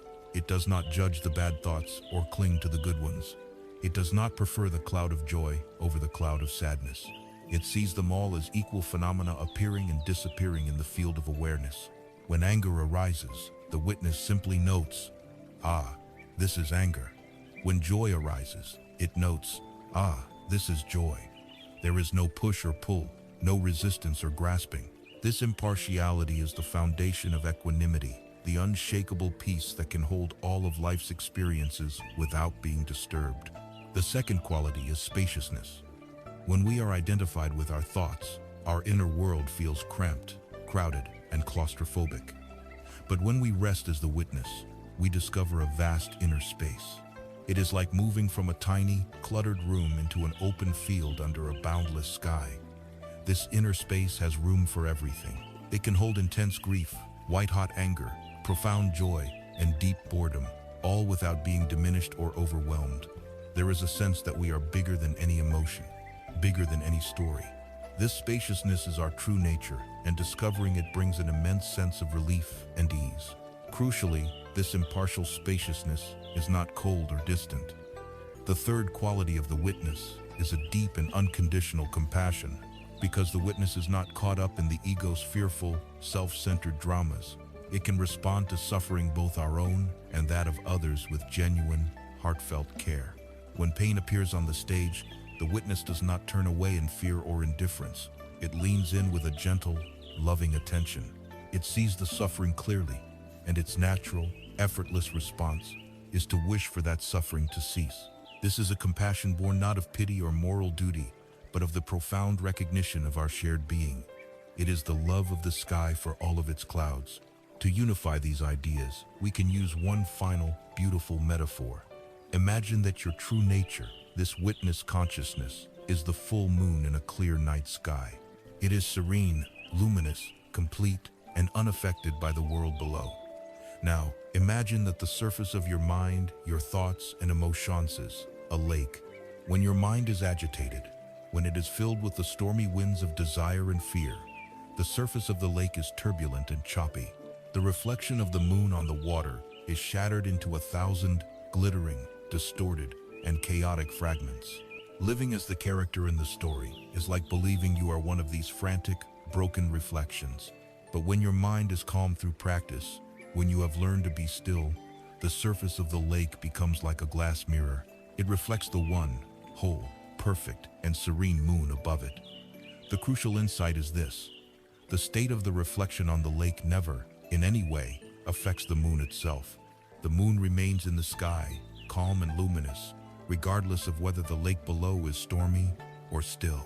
To live as the witness is to shift your identity from the ever-changing, vulnerable reflection on the water to the constant, peaceful, and untouchable moon in the sky. This is the culmination of our journey, the entire path of disidentifying from our thoughts off, recognizing the inner roommate, of seeing through the myth of the thinker, of deconstructing the story of me, of noting the clouds from the perspective of the sky, and of grounding ourselves in the body eyes, all in service of this one great liberating shift. It is the shift from being a character lost in the drama of your life to being the calm, loving, and spacious witness of it all. This is the freedom that is promised when you truly understand that you are not your thoughts. It is not an escape from life, but the discovery of a profound and unshakable peace that can hold all of life with grace and wisdom. We have now completed the core of our exploration. Let us take one final step back to survey the entirety of this remarkable path we have traveled, and to gather its essence into a final, empowering message for the journey ahead. We have learned to rest in the spaciousness of the witness, the silent, sky-like awareness that is our true nature. From this perspective, we can watch the clouds of thought and the storms of emotion pass through us without being swept away. This is the foundation of unshakable peace, the discovery of a refuge that is always available. But the path of awakening is not solely one of passive observation, of simply watching the inner world go by. It also contains a dynamic, joyful, and creative element. It invites us not only to witness the garden of our mind, but to become its wise and loving tender. We are empowered to actively participate in the cultivation of our own well-being, to skillfully shape our inner landscape into a place of profound beauty, nourishment, and light. This proactive dimension of the path is known as right effort. The term effort can often feel burdensome. In a world that constantly demands more from us, the idea of more effort can seem like the last thing we need. But the Pali term, samavayama, does not mean stressful, white-knuckled striving. It points toward a quality of wise, balanced, and joyful energy. It is not the tense energy of forcing a result, but the patient, persistent, and loving energy of a gardener tending their beloved plot of land. A wise gardener knows that they cannot make a plant grow through brute force. They cannot pull on a sprout to make it taller, but they can, with skill and care, create the perfect conditions for growth. They can enrich the soil, provide the right amount of water and sunlight, and gently remove the weeds that would compete for resources. The practice of right effort is precisely this: the art of creating the optimal conditions for wholesome qualities to flourish within our own hearts and minds. This art is traditionally broken down into 4 great efforts. The first of these is the effort of prevention. This is the gardener's wisdom of guarding the gates of the senses to prevent the seeds of unwholesome states from being planted in the first place. The primary weeds in our mental garden are states rooted in greed, hatred, and delusion, states like envy, resentment, anger, obsessive desire, and anxiety. These states don't arise from nowhere. They sprout from seeds that we often unconsciously allow into our minds through our senses. The first effort, then, is to become mindful of what we consume. For example, if we know that mindlessly scrolling through a particular social media feed consistently plants seeds of comparison and envy, The practice of right effort is the wise and compassionate choice to limit our exposure. If we know that consuming a diet of sensationalized, fear-based news, especially late at night, plants seeds of anxiety that disturb our sleep, the effort is to choose instead to read something calming or listen to peaceful music. If we recognize that participating in gossip or cynical conversations fuels a sense of negativity and judgment within us, the effort is to skillfully steer the conversation toward more beneficial topics or to simply remain silent. This is not about censorship or suppressing ourselves. It is a profound act of self-respect, a recognition that our mind is a sacred space, and we have the right and the responsibility to protect its soil from toxic seeds. It is the wisdom of not bringing weeds into the garden. The second effort is that of abandonment. Despite our best efforts to guard the gates, weeds will inevitably sprout. A seed of anger, carried on the wind of a difficult interaction, will take root. A familiar weed of self-pity will begin to unfurl its leaves. Once an unwholesome state has already arisen in the mind, what do? The unskillful approach is to either get lost in it, which is like letting the weed grow wild and take over the whole garden, or to try and violently suppress it, pushing it down and pretending it isn't there, which often just strengthens its root system. Right effort offers a more skillful and compassionate middle path. The first step is to meet the weed with mindfulness, to acknowledge its presence without judgment. Ah, there is anger here. There is that feeling of jealousy. The next step is to gently withdraw the conditions that are nourishing it. The primary food source for most negative emotions is our own ruminating thoughts. When we are resentful, we feed the resentment by replaying the story of how we were wronged over and over again. The practice of abandonment is to consciously stop watering that weed. We can gently redirect our attention back to the anchor of the breath, cutting off the supply of obsessive thought. Or we can actively apply an antidote. If the mind is stuck in a loop of complaining, we can intentionally bring to mind 3 things for which we are grateful. If the heart is constricted by envy, we can practice mudita and actively wish the other person well. We are not denying the presence of the weed, but we are consciously choosing to direct our life-giving energy or attention toward the flowers instead. Over time, the weed that is not watered will naturally wither and lose its power. The third effort is where the deep joy of this practice begins to blossom. This is the effort of cultivation. The wise gardener does not only focus on removing weeds, they dedicate their energy to planting new seeds, to actively bringing beauty and nourishment into the garden. This is the effort to cultivate wholesome states of mind that are not yet present. The primary flowers we wish to cultivate are the boundless states of loving, kindness, compassion, sympathetic joy, and equanimity, as well as qualities like generosity, patience, and wisdom. This is a proactive practice. We do not simply wait for a feeling of kindness to arise by chance. We set the intention to generate it. We can take a few moments in the morning to practice metta, intentionally sending wishes of well-being to ourselves and others, planting the seeds of a kind and open heart for the day ahead. When we are feeling neutral or uninspired, we can consciously bring to mind the good qualities of a friend or a mentor, actively cultivating a feeling of appreciation. When we read about the suffering of others, we can pause and consciously cultivate a feeling of compassion, a sincere wish for their suffering to end. This is the joyful work of enriching the soil of our minds, of consciously choosing to plant the seeds of the beautiful qualities we wish to see grow within ourselves. The fourth and final effort is that of maintenance. Once a beautiful flower has bloomed in the garden, how do we nurture it and help it to flourish? When a wholesome state of mind, such as a moment of deep peace, a surge of genuine joy, or a feeling of profound connection arises, our task is to maintain and develop it. The unskillful reaction is often to grasp at the feeling with anxiety, thinking, "This is wonderful, I must hold on to it." This very act of clinging introduces tension and ensures that the feeling will be short-lived. The skillful means of maintenance is to mindfully savor the experience. We stay fully present with it. If a feeling of peace arises, we don't just let it be a fleeting background state. We bring our full attention to it. What does peace feel like in the body? Is there a softness, a warmth, a sense of stillness? We breathe with it, allowing its qualities to fully permeate our being. We also cultivate wisdom by noticing the conditions that gave rise to this wholesome state. I feel this sense of peace after spending time in nature. I feel this joy after connecting deeply with a friend. I feel this clarity after a good session of meditation. This insight allows us to skillfully recreate those conditions in the future, not out of a sense of craving, but out of a wise desire to continue nourishing what is best in us. This fourth effort turns us into connoisseurs of well-being, learning to recognize, appreciate, and sustain the sources of our own true happiness. Through these four great efforts, we are transformed from being passive victims of our mental conditioning into the empowered and joyful cultivators of our own liberation.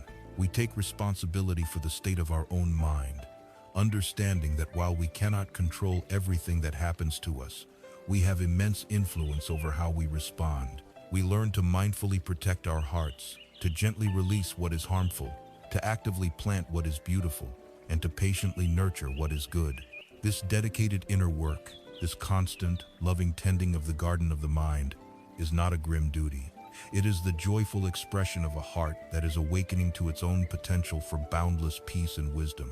And as this inner garden begins to flourish, its beauty and fragrance naturally begin to manifest in the world, most directly and powerfully through the words we choose to share with others.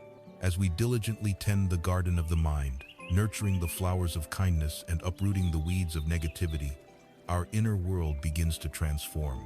This inner cultivation is not a hidden, secret process. It naturally and inevitably seeks expression. The peace and clarity we cultivate within begins to radiate outwardly into our lives. And its most immediate, most powerful, and most constant form of expression is our speech. Words are the bridge between our inner reality and the shared world we inhabit with others. They are not merely sounds, they are potent creative forces. With our words, we can build sanctuaries of trust, gardens of harmony, and bridges of understanding. Or, with the very same breath, we can unleash forces of destruction, creating wastelands of mistrust, conflict, and pain. The practice of right speech, or samavaka, is the art of consciously choosing to use this power for the benefit of ourselves and all beings. It is not a list of rigid prohibitions designed to make us timid or silent. It is a set of profound and practical guidelines for aligning our words with our deepest intention for peace, clarity, and compassion. The first principle of right speech is to undertake the training of abstaining from false speech. This is the bedrock of all authentic communication and all trustworthy relationships. On the most obvious level, this means we commit to not telling deliberate lies. But the practice goes much deeper than that. It invites us to become aware of the many subtle forms of dishonesty we engage in throughout our day. It includes the small exaggerations we use to make a story more entertaining or to make ourselves seem more important. It includes the so-called white lies we tell to avoid minor social discomfort. It includes making promises we don't fully intend to keep or offering insincere flattery to gain favor. When we look honestly at our motivation for any form of false speech, we almost always find that it is rooted in fear. Fear of the consequences of telling the truth, fear of being disliked, fear of not being seen as impressive or interesting. Every time we speak untruthfully, we pay a steep internal price. We create a division within ourselves, a dissonance between the truth we know and the fiction we present. This inner conflict consumes our mental energy, as we must now remember the lie and maintain the false narrative. It erodes our own self-respect. Committing to a path of truthfulness, in contrast, creates a mind that is beautifully simple, clear, and at ease. When we have nothing to hide, we have nothing to fear. Our inner world becomes unified, and our presence in the outer world becomes a source of safety and trust for others.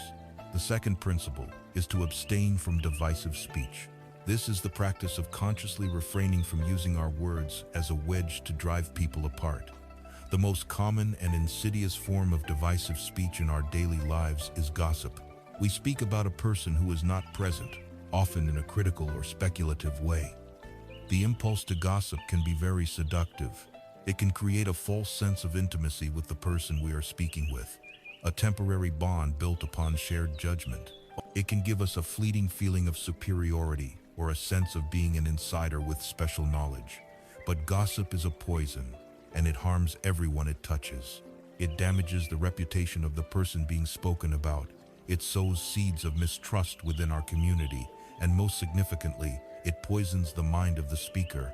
To engage in gossip is to voluntarily fill our own consciousness with negativity, cynicism, and ill will. It is the act of deliberately planting weeds in our own garden. The practice of right speech invites us to become a force for harmony.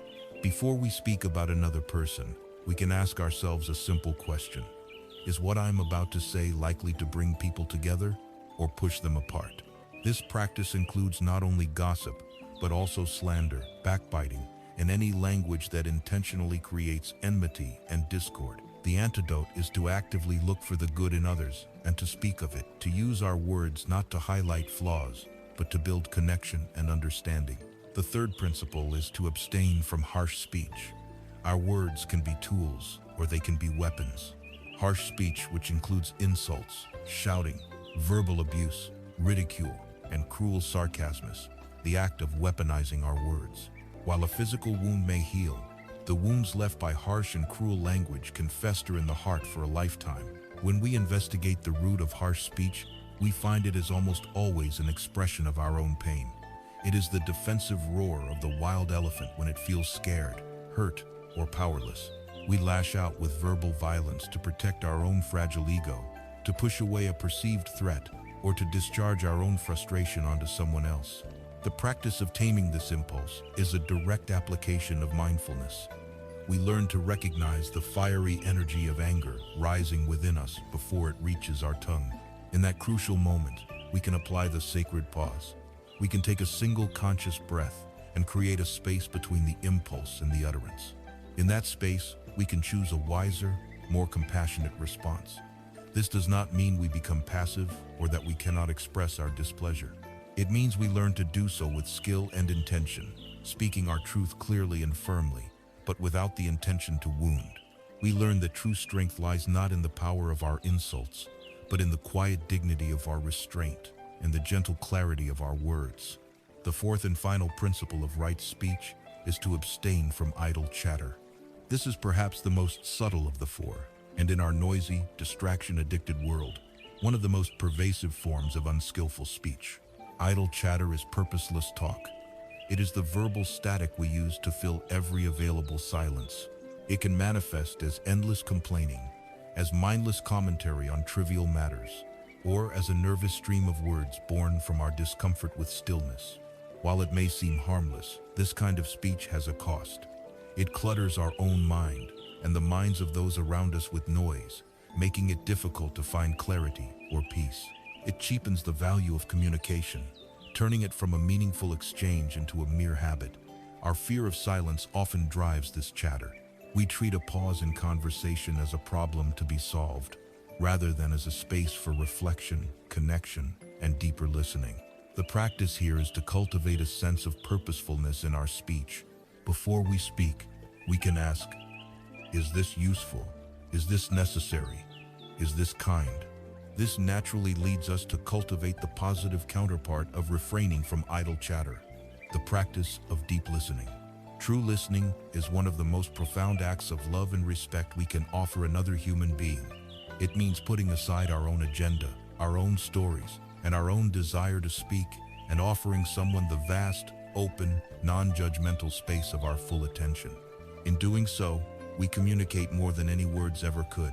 We communicate, you matter, I see you, I hear you. In our digital age, the practice of right speech takes on a new urgency. The anonymity and physical distance of social media, comment sections, and text messages have created a breeding ground for the most unskillful forms of communication. We type things in an instant that we would never dream of saying to another person's face. There is a powerful old story of a man who spread a vicious lie about a wise elder. Later, consumed by guilt, he went to the elder to beg for forgiveness. The elder told the man to take a feather pillow, go to the highest hill in the village, cut it open, and release all the feathers to the wind. The man did as he was told. When he returned, the elder said, "Now, go and gather up every single feather." The man was distraught. "But that is impossible," he cried. "The wind has carried them to every corner of the land." The elder nodded sadly. "So it is with your words. Once they have been spoken, you can never get them all back." In the age of the internet, the wind is a global hurricane. A single cruel or false post can be screenshotted and shared infinitely, its harm amplified beyond measure. Practicing right speech today means bringing this same mindfulness, this same sense of consequence and care to our keyboards. It is the practice of pausing before we post, of reading our words and asking if they are true, if they are kind, if they are unifying, and if they are necessary. It is the understanding that with every sentence we type, we are co-creating our world. Right speech, then, is a deep and comprehensive practice for aligning our communication with our highest aspirations. It is a way of transforming our voice from a source of unconscious reactivity into an instrument of conscious compassion. And just as our inner cultivation manifests in our words, it also finds its expression in the entirety of our physical presence in the world. This leads us from the realm of what we say to the realm of what we do, from right speech to its essential partner, right action. The inner work of tending our mental garden finds its voice in the practice of right speech, transforming our words from unconscious reactions into conscious instruments of peace and truth. This current of wholesome intention, now flowing through our mind and our speech, must naturally extend into the final domain of our being, our physical actions. It is not enough to think peaceful thoughts and speak kind words. We must also learn to walk through the world in a way that embodies this peace and kindness. This is the practice of right action, or samakamanta. It is the art of aligning our deeds with our deepest aspirations, of ensuring that our physical presence in the world is a source of safety and well-being, rather than a cause of harm for both ourselves and for others. This ethical framework is traditionally guided by a set of principles known as the 5 precepts. It is vital that we approach these not as rigid commandments issued by an external authority, but as training principles we voluntarily undertake for our own liberation. They are the vows of a physician who promises to do no harm, recognizing that a life free from causing harm is the foundation for a mind free from the poisons of remorse, guilt, and fear. The first precept, the very cornerstone of this ethical life, is the commitment to abstain from taking life. On its most direct and unambiguous level, this means refraining from the intentional act of killing any living being. But the spirit of this principle extends far beyond that simple prohibition. It is an invitation to cultivate a profound, all-encompassing reverence for life in all its forms, a quality known as ahimsa, or harmlessness. It is the deep recognition that every being, from the most complex human to the simplest insect, shares a fundamental desire, the desire to live and to avoid suffering. To embrace this precept is to choose to become a protector of life, not a threat to it. In our complex modern world, this practice calls us to look deeply at the consequences of our actions.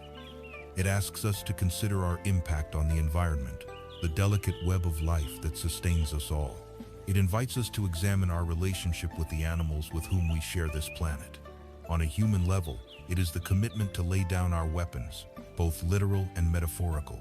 It is the conscious choice to move through conflict not with aggression, but with a firm and gentle intention to cause no harm. The psychological fruit of this practice is a deep and abiding peace. A heart committed to harmlessness has no need to live in fear of retaliation. It loses its defensive crouch. By cultivating a mind of gentleness, we create a profound sense of safety within our own nervous system, allowing us to meet the world with an open and unguarded heart. The second precept is the commitment to abstain from taking that which is not given. This is the practice of respecting the property and resources of others. Most obviously, it means refraining from theft in all its forms, from shoplifting an item to embezzling funds from a company. But here too, the practice invites a more subtle and honest self-inquiry. We can steal time from our employer by being present in body but absent in mind. We can steal intellectual property through plagiarism, or by presenting the ideas of others as our own. We can steal from our community by unethically exploiting financial loopholes, or by wasting shared resources like water and electricity with heedless consumption. At its heart, this precept is about cultivating a mind of profound integrity, honesty, and contentment. The impulse to take what is not ours always springs from a painful mindset of lack and scarcity. It is the belief that we are not enough, that we do not have enough, and that we must grasp and take from the world to secure our own happiness. By committing to a path of scrupulous honesty, we cultivate its opposite, a sense of inner abundance and a trust in our own capacity to thrive through skillful, generous, and transparent means. The inner freedom that this brings is immeasurable. A person who lives with such integrity is unburdened by the constant, low-grade anxiety of being discovered. They do not need to waste their precious mental energy covering their tracks or remembering a web of deception. Their mind is clear, their conscience is light, and they can meet the eyes of others without fear. This is the simple dignity of a blameless life. The third precept is the commitment to abstain from sexual misconduct. This is a practice that asks us to bring wisdom, respect, and harmlessness to one of the most powerful and often most confusing energies in our human lives.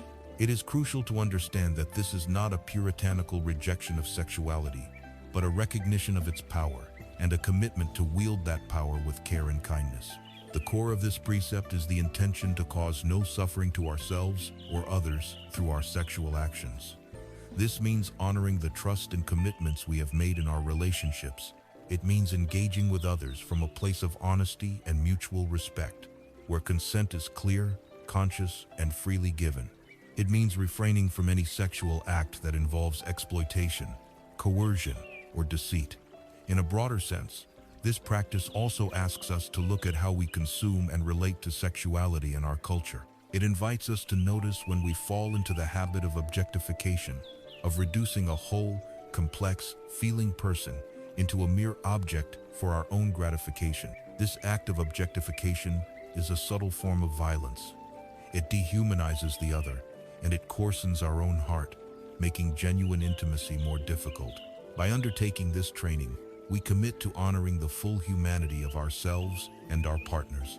We choose a path that leads to relationships built on trust, intimacy, and heartfelt connection, rather than on craving, deception, and fear. The result is a mind that is free from the immense inner turmoil, jealousy, and remorse that so often accompany sexual heedlessness. The fifth preceptus, the fourth, false speech, is covered under right spacious, the commitment to abstain from intoxicants that lead to heedlessness. This principle is not primarily a moral judgment against substances like alcohol. It is a deeply practical instruction for anyone who is serious about the project of waking up. The entire path we have been exploring is about cultivating a mind that is clear, bright, and mindful. Intoxicants, by their very nature, do the exact opposite. They dull our awareness, they cloud our judgment, and they lead to a state of heedlessness where we are far more likely to forget our wholesome intentions and break the other precepts. Under the influence of intoxicants, we may speak harshly, act impulsively, or cause harm that we would never intend with a clear mind. To practice this precept is to recognize that our conscious awareness is our most precious tool for liberation. It is the instrument we use to see reality clearly and free ourselves from suffering. Therefore, we commit to protecting it. It is like an expert surgeon protecting the sharpness of her scalpel, or a pilot protecting his clear vision before a flight. Our mind is the vehicle for our own awakening, and we commit to keeping the pilot sober and alert. This calls for an honest look at our own relationship with substances. Are we using them to celebrate and connect, or are we using them to numb our pain, to escape our anxiety, to avoid the difficulties of our own lives? If it is the latter, we are simply reinforcing the habit of avoidance that keeps us trapped.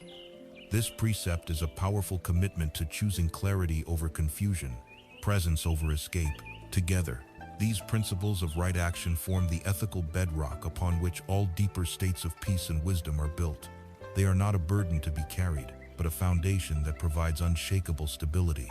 Consider the story of a merchant who resolves to conduct all her business with perfect honesty and fairness. At first, she may struggle while her competitors cut corners and make easy profits. But over the years, she builds a reputation for absolute integrity. The community comes to trust her completely. Her business thrives. But most importantly, every night she goes home and sleeps soundly, her mind entirely free from the fear of being exposed, her heart unburdened by guilt. This is the profound peace of a blameless life. A mind that is not agitated by remorse and regret is a mind that is naturally calm, stable, and ready to see reality with penetrating clarity. This ethical foundation prepares us for the heights of the spiritual path. But as we become more adept in our practice and our ethics, a new, subtle danger can arise.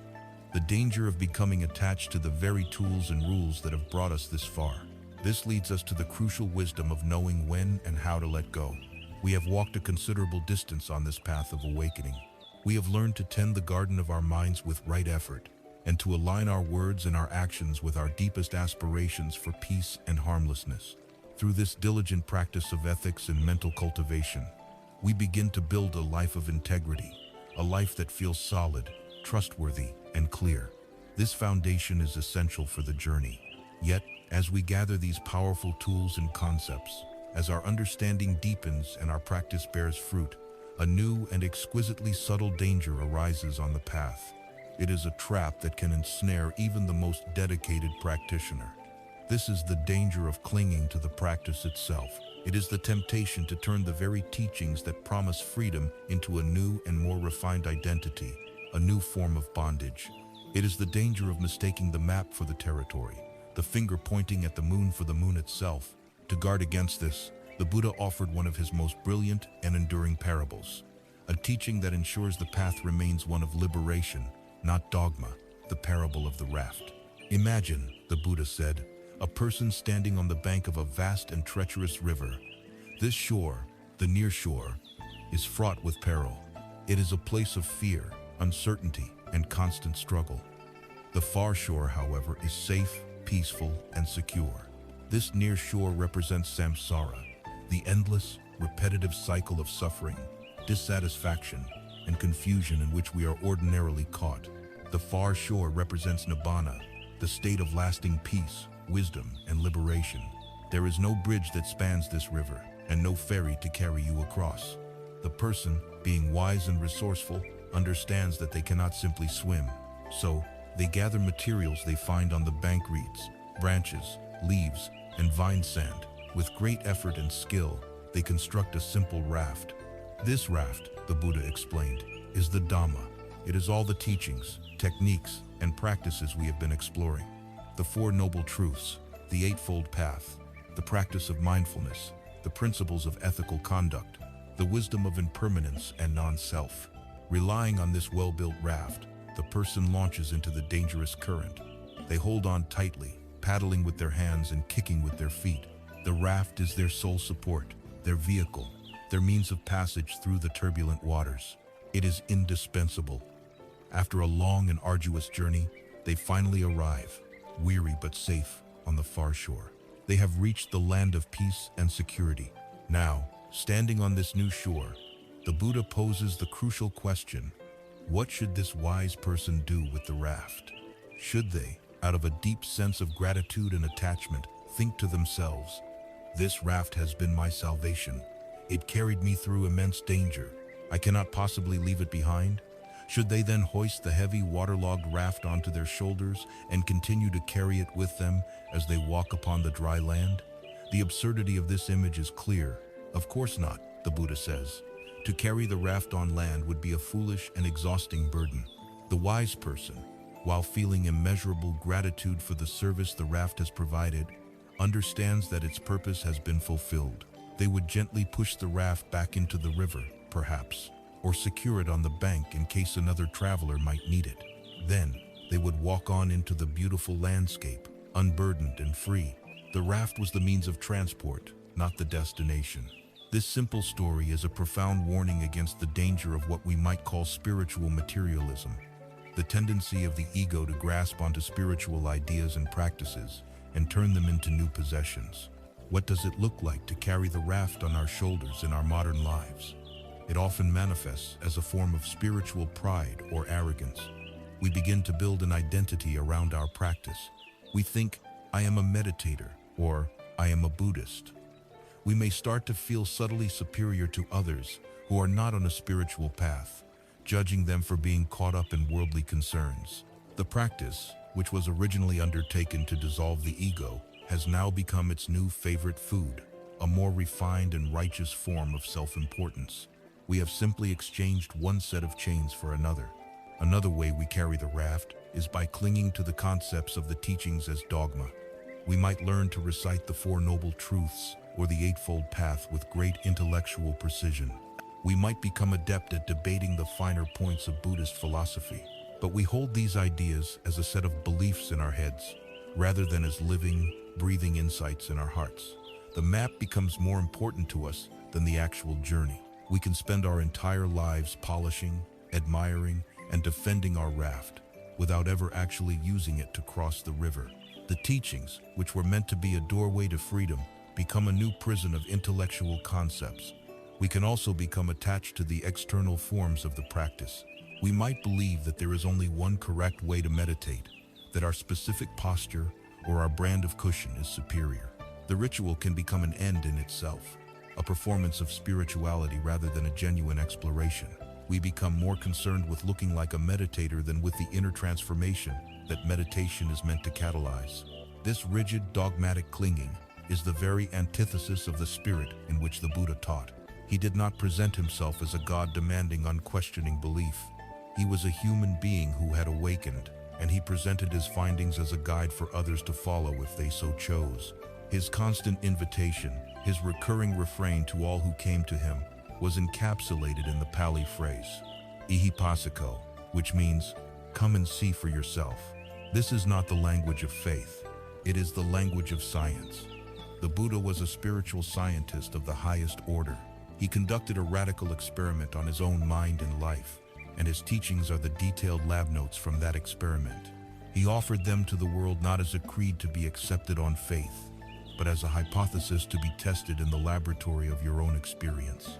The hypothesis is this: if you investigate your reality in this way, if you train your mind in these practices, if you align your life with these ethical principles, you will experience for yourself a profound reduction in your own suffering and a tangible increase in your own wisdom, peace, and freedom.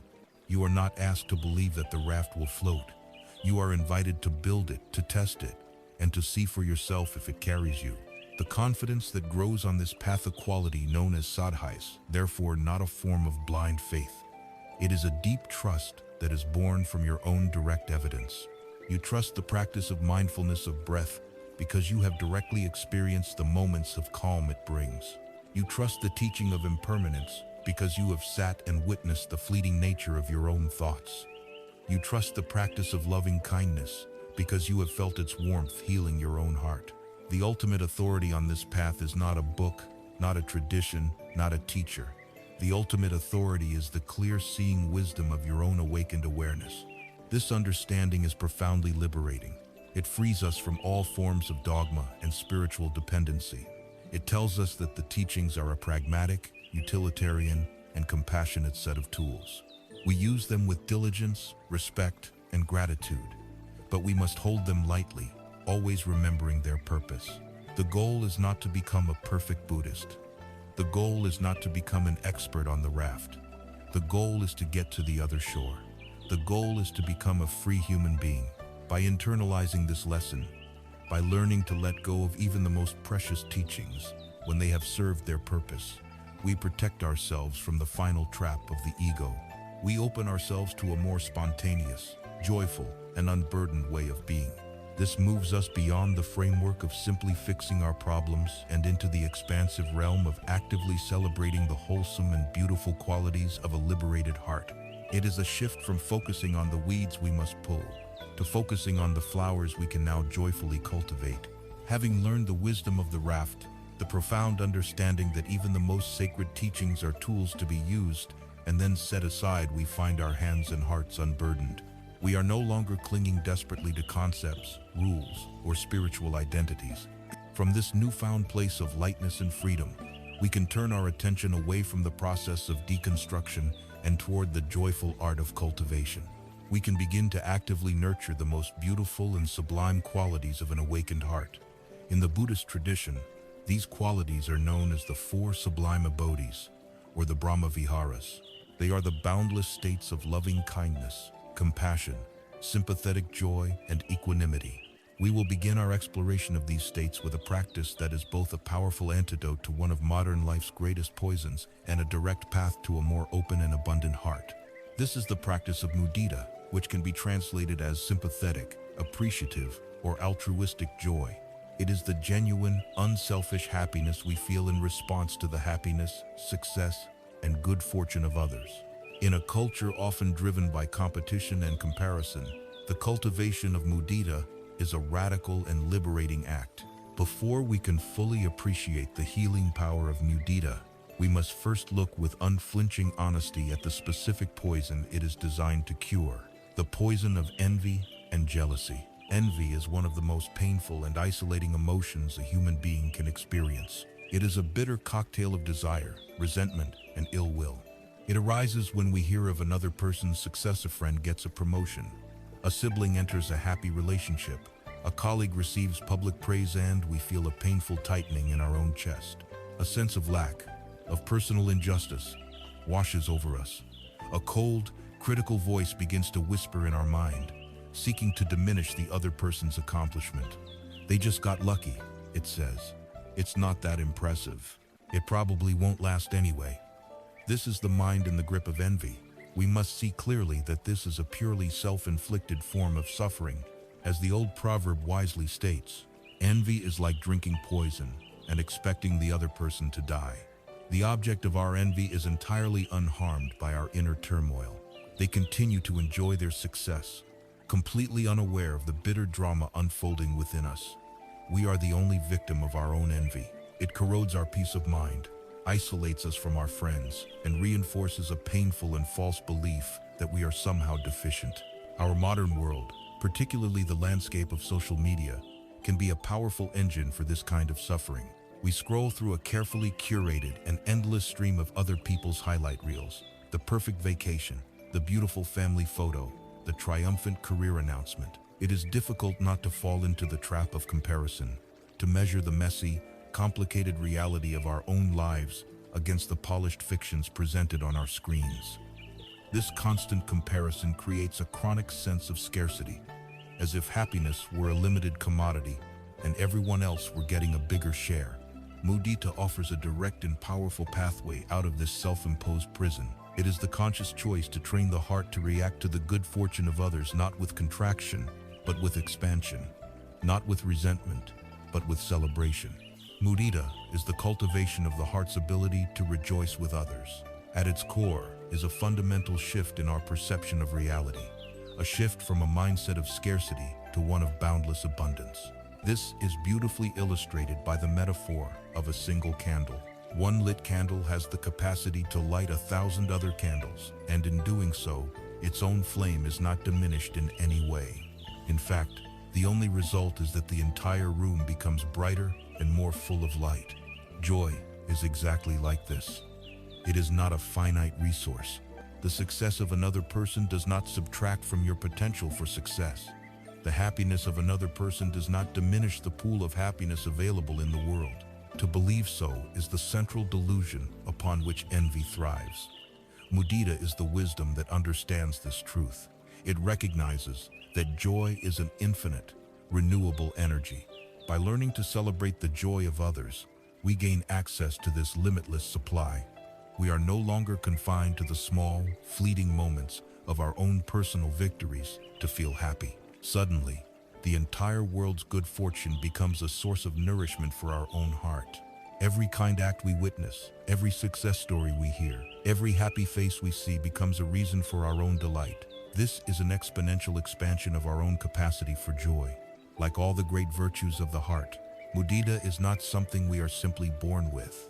It is a trainable skill, a muscle of the heart that can be intentionally developed through practice. We can begin with a formal meditation. Find a comfortable posture. Settle your mind by connecting with your breath, and then bring to mind a person for whom you feel deep and uncomplicated affection. This could be a very dear friend, a beloved child, or a respected mentor. Choose someone whose happiness is genuinely easy for you to celebrate. Now, in your mind's eye, visualize this person experiencing a moment of pure joy or success. See them achieving a long-held dream. See their face light up with a radiant smile. Make the image as vivid and real as you can. As you hold this image, allow yourself to connect with the feeling of happiness that arises for them. Let that feeling of vicarious joy warm your own heart. To amplify this, you can silently repeat phrases of appreciative joy. My dear friend, I am so happy for you. May your joy and success continue and grow. How wonderful it is to witness your happiness. Rest in this feeling, allowing it to expand with each breath. Once this feeling is stable, you can begin to gently stretch the muscle of your heart. You can bring to mind a neutral person, someone you see in your daily life but don't know well, like a neighbor or a shopkeeper. Try to imagine something good happening to them. Perhaps they have a wonderful day with their family or receive some unexpected good news. And see if you can extend the same wish of genuine, appreciative joy to them. May you be happy. May your good fortune continue. The most advanced and challenging part of the practice is to then try to extend this feeling toward a difficult person or someone you actively envy. This must be done with great care and self-compassion. The goal is not to force a feeling that isn't authentic. It is simply to plant a seed. You can hold the image of this person in your mind and simply acknowledge their humanity, recognizing that they too, just like you, wish to be happy. Perhaps you can find it in your heart to wish them a single moment of peace, a single moment of true happiness, for the sake of liberating your own heart from the burden of ill will. We can also practice mudita informally throughout our day. This is how the practice truly comes alive. When you are scrolling through your social media feed and see an announcement of a friend's engagement or a colleague's new job, pause. Notice your mind's first, habitual reaction. Is it a pang of comparison? A flicker of envy? Simply acknowledge this without judgment. Then, make the conscious choice to practice mudita. Take one deliberate breath, and in your heart, offer them a sincere wish. I am happy for them. May their joy be full. In this single moment, you have transformed a potential source of suffering into a moment of mindful, heart-opening practice. You have chosen connection over comparison, abundance over scarcity. Mudita is a revolutionary practice that systematically dismantles the prison of envy and loneliness. It is a profound act of generosity of the spirit, one that asks nothing in return but offers us the boundless gift of a joyful and connected heart. It is the recognition that we are not separate islands of competing interests, but an interconnected web of beings whose fortunes are ultimately intertwined. The ability to rejoice in the good fortune of others is a beautiful expression of a heart that feels safe, secure, and whole. And this generous joy springs from an even more foundational quality of heart, a boundless and unconditional friendliness that we can learn to extend not just to the happy and fortunate, but to all beings without exception. This brings us to the very source of all wholesome qualities, the radiant sun of the sublime abodes, the practice of metta, or loving kindness. From the bright, expansive joy of mudita, the celebration of another's happiness, we now journey deeper to the very source from which all wholesome qualities spring. We arrive at the radiant sun of the sublime abodes, a practice that has the power to melt the armor around our hearts, to heal our relationship with ourselves and with the world, and to establish a foundation of unconditional love as the ground of our being. This is the practice of metta, a word from the ancient Pali language that translates as loving kindness. But even this beautiful phrase cannot fully capture its meaning. Metta is not the possessive, grasping love of romance, nor is it the sentimental affection we might feel for something pleasant. Metta is a steady, unconditional, and boundless friendliness. It is a sincere, profound, and unwavering wish for the true happiness and well-being of all living beings, offered freely and without any expectation of return. It is the conscious and courageous choice to meet every moment, every person, and every experience with a heart of warmth, acceptance, and gentle care. To cultivate metta is to learn the language of the awakened heart. The formal practice for developing this sublime quality is known as metta bhavana, which means the cultivation or the growing of loving kindness. It is a systematic and elegant meditation that gradually opens the heart by directing these wishes of well-being in expanding circles, beginning with the person who is often the most difficult for us to love, ourselves. For many of us, this first step is the greatest hurdle. We are conditioned to be our own harshest critics, to focus on our flaws and failings. The idea of offering ourselves unconditional love can feel awkward, selfish, or even impossible. The voice of the inner judge may scream its objections, listing all the reasons we are undeserving of our own kindness. But this first stage is the non-negotiable foundation of the entire practice. As the timeless wisdom reminds us, you cannot pour from an empty cup. If we cannot offer a genuine wish of well-being to ourselves, any love we try to offer to others will be shallow and incomplete. We must first learn to be a true friend to ourselves. To begin this practice, find your comfortable, dignified posture. Allow your body to settle, and for a few moments, connect with the simple rhythm of your breath. You might find it helpful to place a hand gently over your heart, a physical gesture of warmth and self-acceptance. Then, in the quiet sanctuary of your own mind, you can begin to silently repeat the traditional phrases of metta, directing them toward your own being. The phrases are simple and profound. May I be safe. May I be happy. May I be healthy. May I live with ease. As you repeat them, do so slowly and gently. You are not trying to force a particular feeling. You are simply planting the seeds of a kind intention. The word safe means safe from both inner and outer harm, safe from the tyranny of your own fears. Happy refers not to fleeting pleasure, but to a deep, abiding contentment and peace. Healthy encompasses the health of both body and mind. And live with ease is a wish for a life free from the heavy burdens of struggle and strife. As you offer these phrases to yourself, notice what happens. If the inner critic arises with its familiar judgments, simply acknowledge its presence judging, and without arguing with it, gently return to the phrases. The simple, patient, and repeated intention to wish yourself well is the practice. It is a revolutionary act of healing. Once you have generated even a small spark of warmth for yourself, you can begin to expand the circle of loving kindness. In the second stage, you bring to mind a benefactor or a very dear friend. This should be someone for whom it is effortless to feel love and appreciation.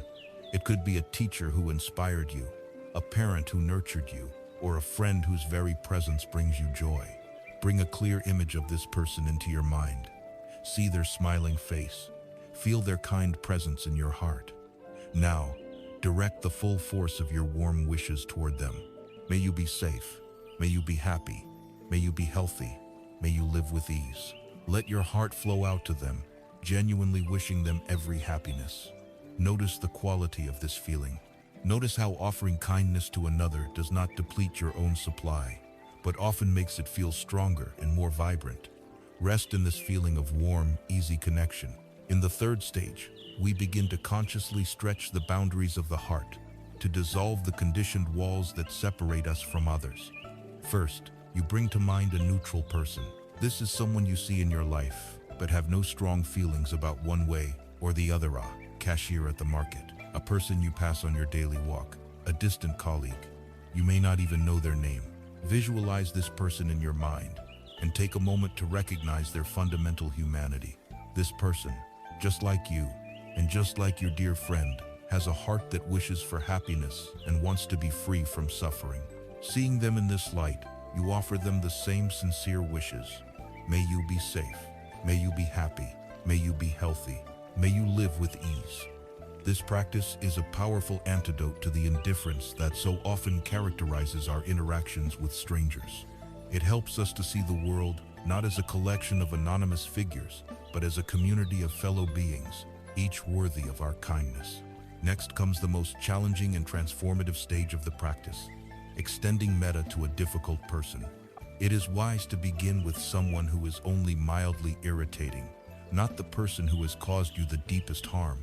Bring this person to mind and be prepared to meet whatever feelings arise within you: anger, hurt, resentment. Acknowledge these feelings with mindfulness. Do not judge them. They are understandable. The intention here is not to condone their harmful actions or to force a feeling of forgiveness that isn't genuine. The intention is to free your own heart. Holding on to hatred and resentment is like holding a hot coal with the intent of throwing it at someone else. You are the one who is continuously burned. So, for the sake of your own peace, you see if you can offer this difficult person a simple, foundational wish. You recognize that their harmful actions are almost certainly born from their own deep pain and confusion, and so you can wish for them to be free from the very suffering that causes them to harm others.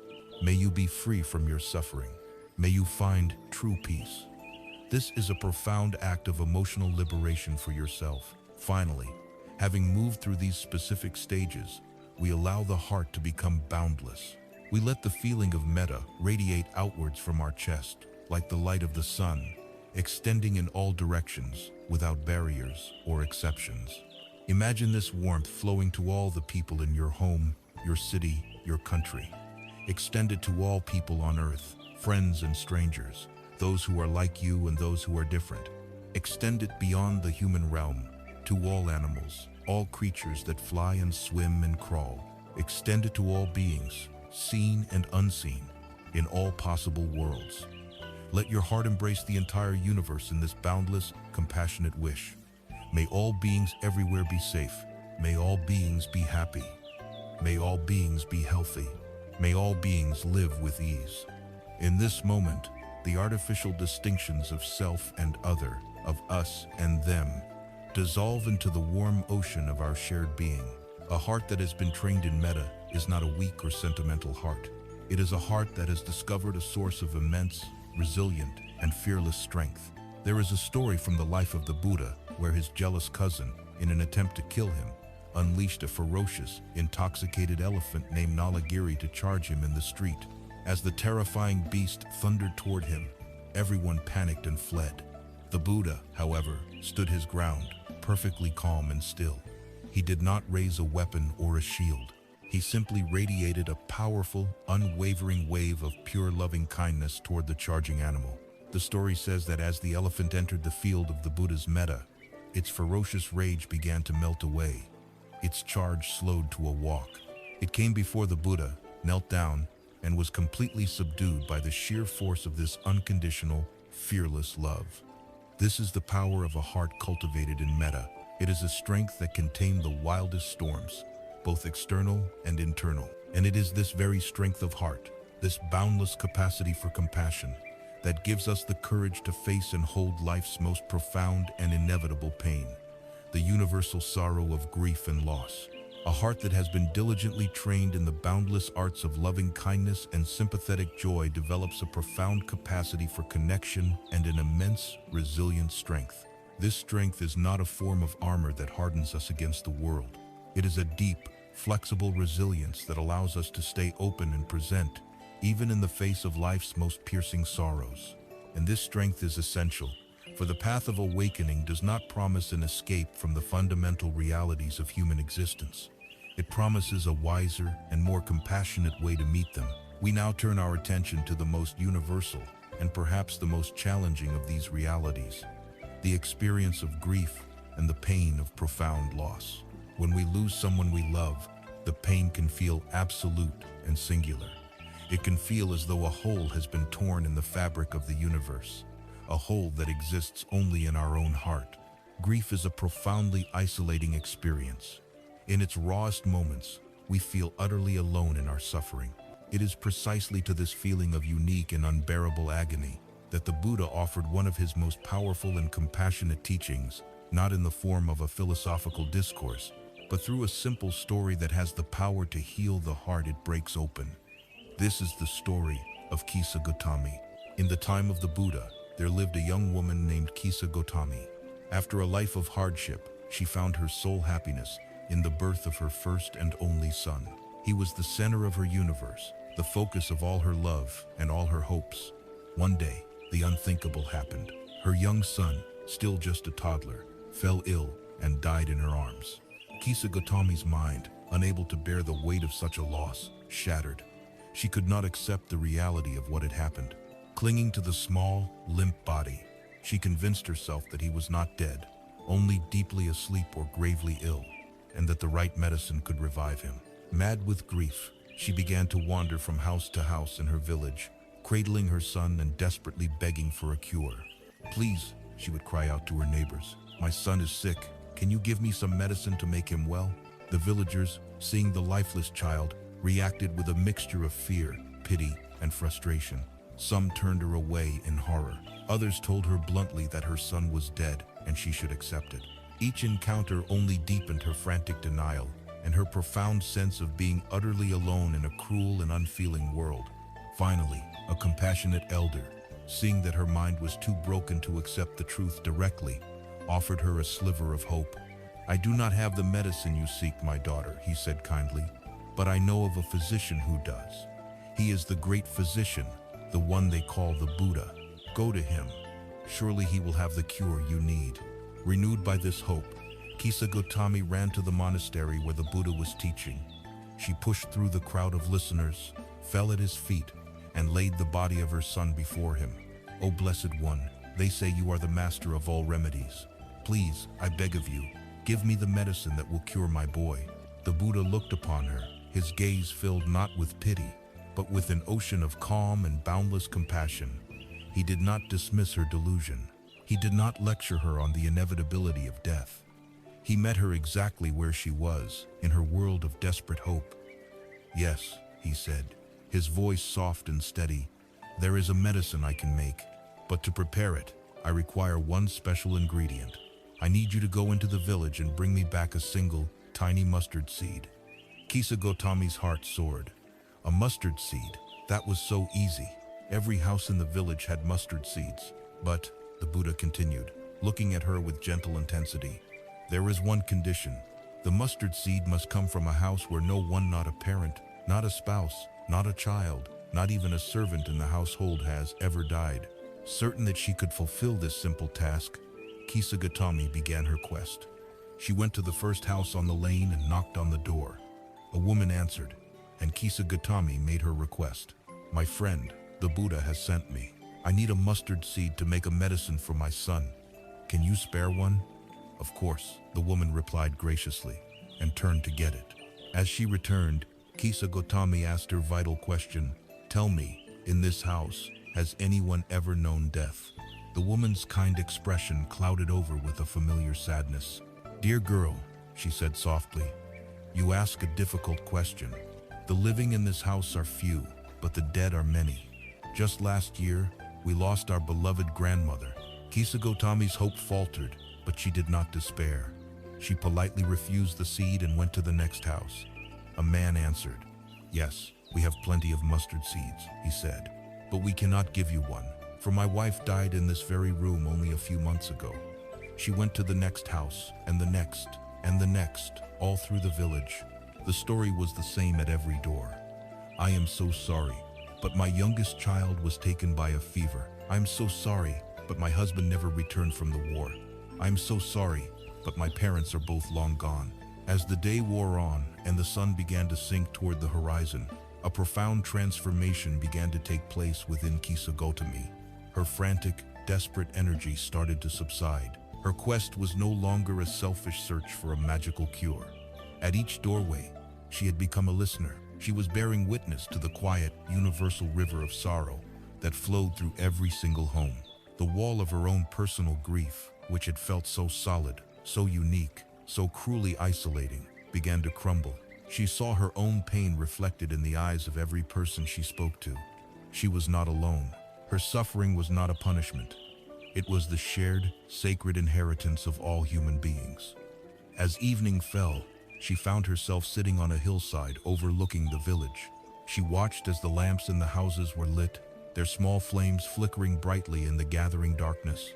And as the night deepened, she watched as, one by one, those lamps were extinguished. And in that moment, she understood with her entire being. The lives of people, she realized, flicker up and are extinguished, just like these lamps. This is not a flaw in the universe. It is the law of the universe. Her son had not been taken from her by some unique tragedy. He had simply followed the law of impermanence that governs all things. Her grief was no longer my grief. It had dissolved into the grief of being human. With this profound and peaceful understanding, she gently carried her child's body to the charnel ground and laid him to rest. She had found the mustard seed. The mustard seed was the wisdom that death had visited every house. The wisdom of this story is a teaching of exquisite compassion. The Buddha knew that a grieving heart cannot be healed with logic. A sermon on impermanence would have been just another form of violence to her wounded spirit. So instead, he gave her a practice. He sent her on a journey of direct investigation that allowed her to discover the truth for herself. The true medicine was not the mustard seed. It was the journey. It was the direct, visceral realization of her profound interconnectedness with all of humanity through the shared experience of loss. The second arrow that turns grief into unbearable torment is the thought, why me? It is the feeling of being singled out by fate. Kisa Gotami's journey utterly dissolved this question. The answer was at every door she knocked on, because it is so for everyone. This story teaches us not to pathologize our grief or to try and rush through it. Grief is not a problem to be solved. It is a sacred process to be honored. The pain we feel is the measure of the love we had. To allow ourselves to feel the clean, searing pain of the first arrow of loss, without adding the second arrows of blame, self-pity, or isolation, is an act of profound courage and self-compassion. We learn to hold our sorrow gently, as Kisa Gotami held her son, but with the vast, spacious understanding that we are being held in the compassionate embrace of our shared humanity. This profound ability to be present with both the highest joys and the deepest sorrows, to hold both light and darkness in our heart without being thrown off balance, is the mark of a truly mature and liberated mind. It is the cultivation of an unshakable inner equilibrium, a sublime balance known as upekkha, or equanimity. We have walked the path of the heart, cultivating a boundless loving kindness for all beings, learning to rejoice in their happiness, and discovering how to hold our own profound grief within the vast, compassionate container of our shared humanity. To feel so deeply, to open our hearts so widely to the full spectrum of life, requires a special kind of strength.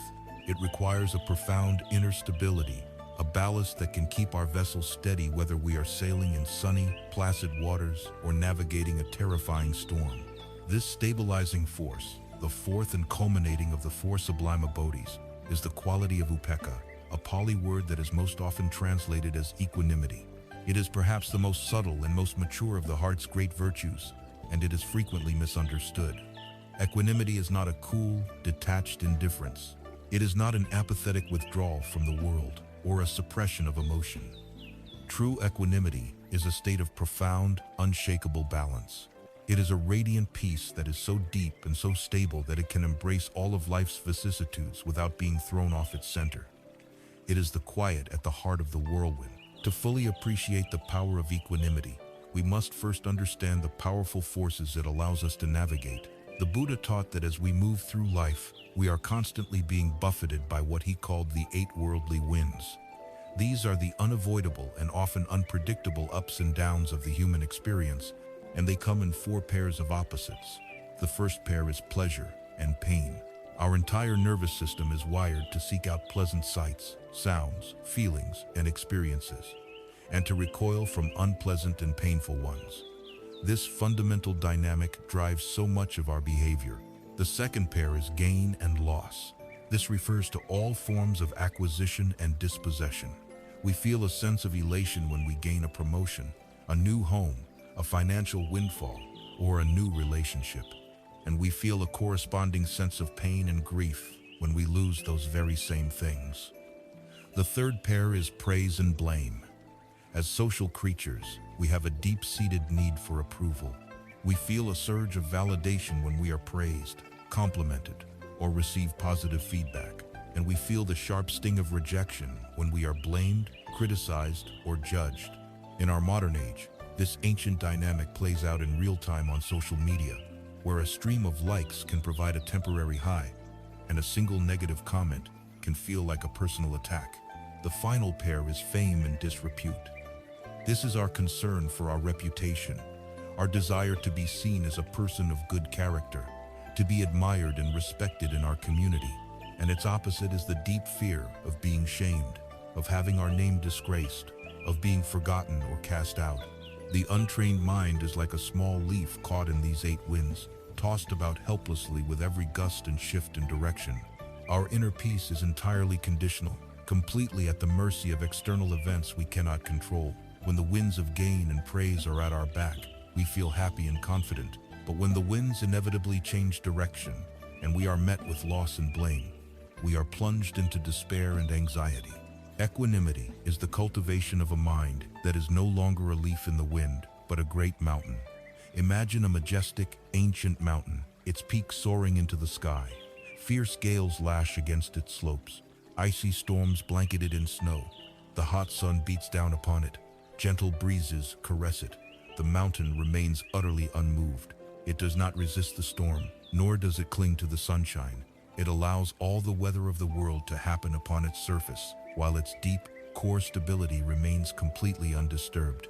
A mind that has cultivated upekkha becomes like this great mountain.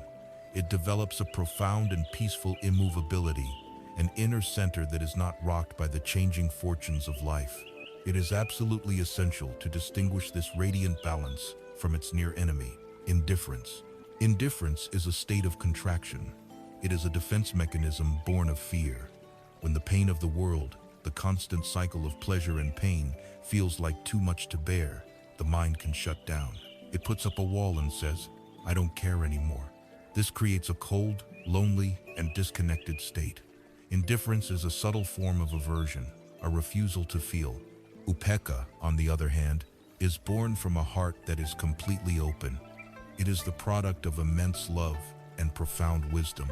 The equanimous heart feels everything, fully the joy, the pain, the praise, the blame, but it is so vast and so grounded in a deeper truth that it is not thrown into a state of reactivity by what it feels. Equanimity does not mean you don't care. It means you care so deeply that you refuse to get caught in the superficial drama of liking and disliking. It is the perfect synthesis of a warm, compassionate heart and a cool, clear-seeing mind. This sublime balance is not something we can achieve through sheer force of will. We cannot simply decide to be equanimous and expect it to happen. It is not a product of suppression or control. Rather, upekkha arises as the natural and effortless fruit of deep insight into the way things are. It is the culmination of the wisdom we have been cultivating throughout this journey. First and foremost, equanimity is rooted in a deep experiential understanding of impermanence, or anicca. When we have truly seen, not just intellectually but in the bones of our being, that all experiences are fleeting, we naturally stop clinging to them so tightly. When we receive praise, we can enjoy the pleasant feeling without becoming attached to it, because we know that the feeling of elation, like all feelings, will pass. When we are met with criticism, we can feel the initial sting without falling into despair, because we know that this painful feeling is also just a temporary cloud that will eventually dissolve. We see the 8 worldly winds for what they are: temporary, impersonal weather patterns. They lose their power to define our fundamental sense of well-being. Equanimity is also rooted in the profound insight into non-self, or anatta. The worldly winds of praise and blame derive their power from their ability to stick to our sense of a solid, separate self. When we are praised, our ego feels inflated. When we are blamed, our ego feels wounded. But when we have investigated this self and have seen it to be an impersonal, ever-changing process, the winds lose their target. Who, exactly, is this me that is being praised or blamed? It is just a temporary collection of thoughts, feelings, and sensations. When we disidentify from this fragile, constructed self and learn to rest in the vastness of awareness itself, the praise and blame become like wind blowing through an empty doorway. There is nothing for them to stick to. They simply pass through, and we remain in peace. Finally, equanimity is supported by a wise understanding of action, or karma. We come to understand that we are the masters of our own intentions, but we are not the masters of the results of our actions. We can put our whole heart into acting with integrity, kindness, and skill, but we cannot control how the world will receive our actions or what the outcome will be. The practice, then, is to focus all our energy on the quality of our intention, to do our best in every moment, and then to consciously and gracefully let go of our attachment to the results. This frees us from an immense burden of anxiety, worry, and disappointment. We learn to find our satisfaction in the integrity of our own actions, rather than in the fickle rewards of external validation. Upekkha is the ultimate expression of a mind that has found its freedom. It is the peace of a heart that is open enough to embrace the totality of the human experience, the joy and the sorrow, the success and the failure, the light and the dark, and to love it all without preference and without fear. It is the culmination of our training, where the wild elephant of the mind is not only tamed, but has become a wise and steady companion, able to walk any path with grace. When the mind achieves this profound level of balance and clarity, the muddy waters of reactivity settle, and in the stillness of that clear water, we begin to perceive a truth that was always present but previously obscured. We begin to see through the illusion of our own separateness, and to apprehend the luminous, interconnected fabric of reality itself. We have arrived at a place of profound balance. Through the cultivation of the four sublime states: loving kindness, compassion, sympathetic joy, and now equanimity, we have developed a heart that is vast enough and stable enough to hold the entirety of the human experience without being thrown from its center. A mind that has cultivated this quality of upekkha becomes like a perfectly still and clear lake. The mud of reactivity has settled, the turbulent waves of hope and fear have ceased, and in this pristine clarity, the mind is able to reflect the deepest truths of reality. Truths that were always present but were previously obscured by our own inner turmoil. The first and most profound of these truths to be reflected is the illusory nature of our own separateness. From this summit of practice, we begin to see, not as an intellectual concept but as a deeply felt reality, that we are not isolated islands in a meaningless void. We are, in fact, inextricably woven into a luminous, intricate, and sacred web of relationship. This is the wisdom of interconnectedness, or as it is sometimes called, interbeing. It is the understanding that nothing, absolutely nothing, exists in isolation. Everything arises in dependence upon everything else. To explore this truth, let us engage in a simple but powerful contemplation. Imagine you are holding in your hands a single, ordinary sheet of white paper. We look at it, and our mind applies a label: paper. We see it as a distinct, separate object. But let us look again, this time with the eyes of a contemplative, with the intention of seeing more deeply. Let us ask the question, is a cloud present in this sheet of paper? At first, this seems nonsensical, but if we trace the origins of the paper, we know that it was made from a tree. For that tree to grow, it needed rain, and without a cloud in the sky, there could be no rain. Therefore, the cloud is an essential, if unseen, component of this very sheet of paper. If we were to remove the cloud from existence, the paper could not exist. Now, let us look for the sun. We know that the tree needed the immense energy of the sun to engage in photosynthesis, the process that transformed light into the substance of wood. Without the sun, there would be no tree, and thus no paper. So, the sunshine is also here, in this sheet of paper. We can continue this investigation. Let us look for the logger who cut down the tree. He is here, in the paper, and the logger's parents, who brought him into the world, are here too. The wheat that was baked into the bread that gave him the strength for his work is also here, which means the farmer who grew the wheat, the rain that watered the fields, and the baker who kneaded the dough are all inextricably part of this paper. And what of the earth that held the tree's roots, the minerals in the soil, the river that may have carried the logs to the mill? They are all here. The people who designed and built the machinery in the paper mill are here. The person who drove the truck that delivered the paper is here. And our own mind, the consciousness that is perceiving this object and labeling it paper, is also here, a crucial part of the equation. If we continue this process of deconstruction, we arrive at a startling and profound realization. The sheet of paper is composed entirely of non-paper elements. It has no separate, independent self. Its very existence is a temporary convergence of the entire cosmos. To be, it must interbe with everything else. Now, let us turn this same contemplative gaze upon ourselves. Are we not also made entirely of non-us elements? Our parents and ancestors are in our DNA. The sun, the earth, and the clouds are in the food that builds our bodies.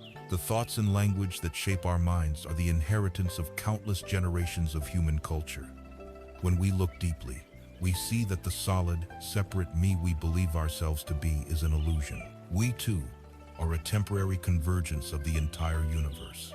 There is another, even more ancient and poetic metaphor for this holographic reality, found in a Mahayana scripture.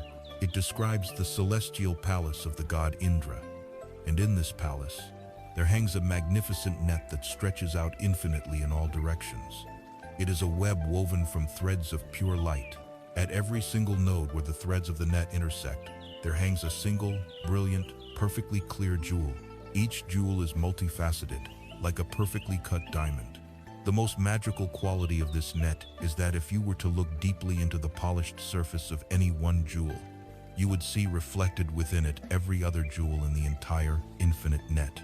And if you were to look even more closely at any of those tiny reflections, you would see that it, too, perfectly reflects all the other jewels, and so on, into an endless, recursive, and breathtaking vision of unity. This is Indra's net. Each of us is a jewel in this cosmic web. Our very existence and identity are defined by our relationship to all the other jewels. We are not separate from the net. We are a nexus point within it, a place where the universe becomes conscious of itself. We contain within us the reflections of every person and every event that has ever touched our lives. And we, in turn, are reflected in them. The perceived boundary between ourself and another is revealed to be nothing more than a perceptual error, a failure to see the threads of light that connect us all. This is not just a beautiful philosophical idea or a mystical vision. This insight into our profound interconnectedness has direct and powerful implications for how we live our lives. The first is a sense of radical responsibility. If we are all truly part of the same web, then there can be no such thing as a truly private or isolated action. Every word we speak, every deed we perform, every thought we cultivate sends a vibration, a ripple, out through the entire net. An act of kindness does not just affect the person who receives it. It subtly uplifts and brightens every jewel in the net. An act of cruelty or violence does not just harm its immediate victim.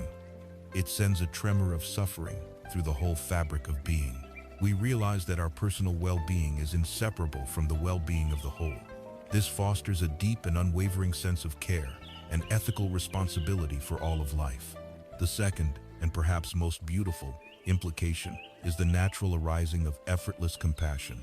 The illusion of a separate self is the very foundation of hatred, tribalism, and ill will. When we believe in a solid us versus a solid them, conflict is inevitable. But when we see, through the wisdom of interconnectedness, that the other is, in a very real sense, a part of ourselves, the entire paradigm shifts. How can we harm another when we see them as another jewel in the same net, reflecting us as we reflect them? We begin to understand that the suffering of others is our suffering, and their happiness is our happiness.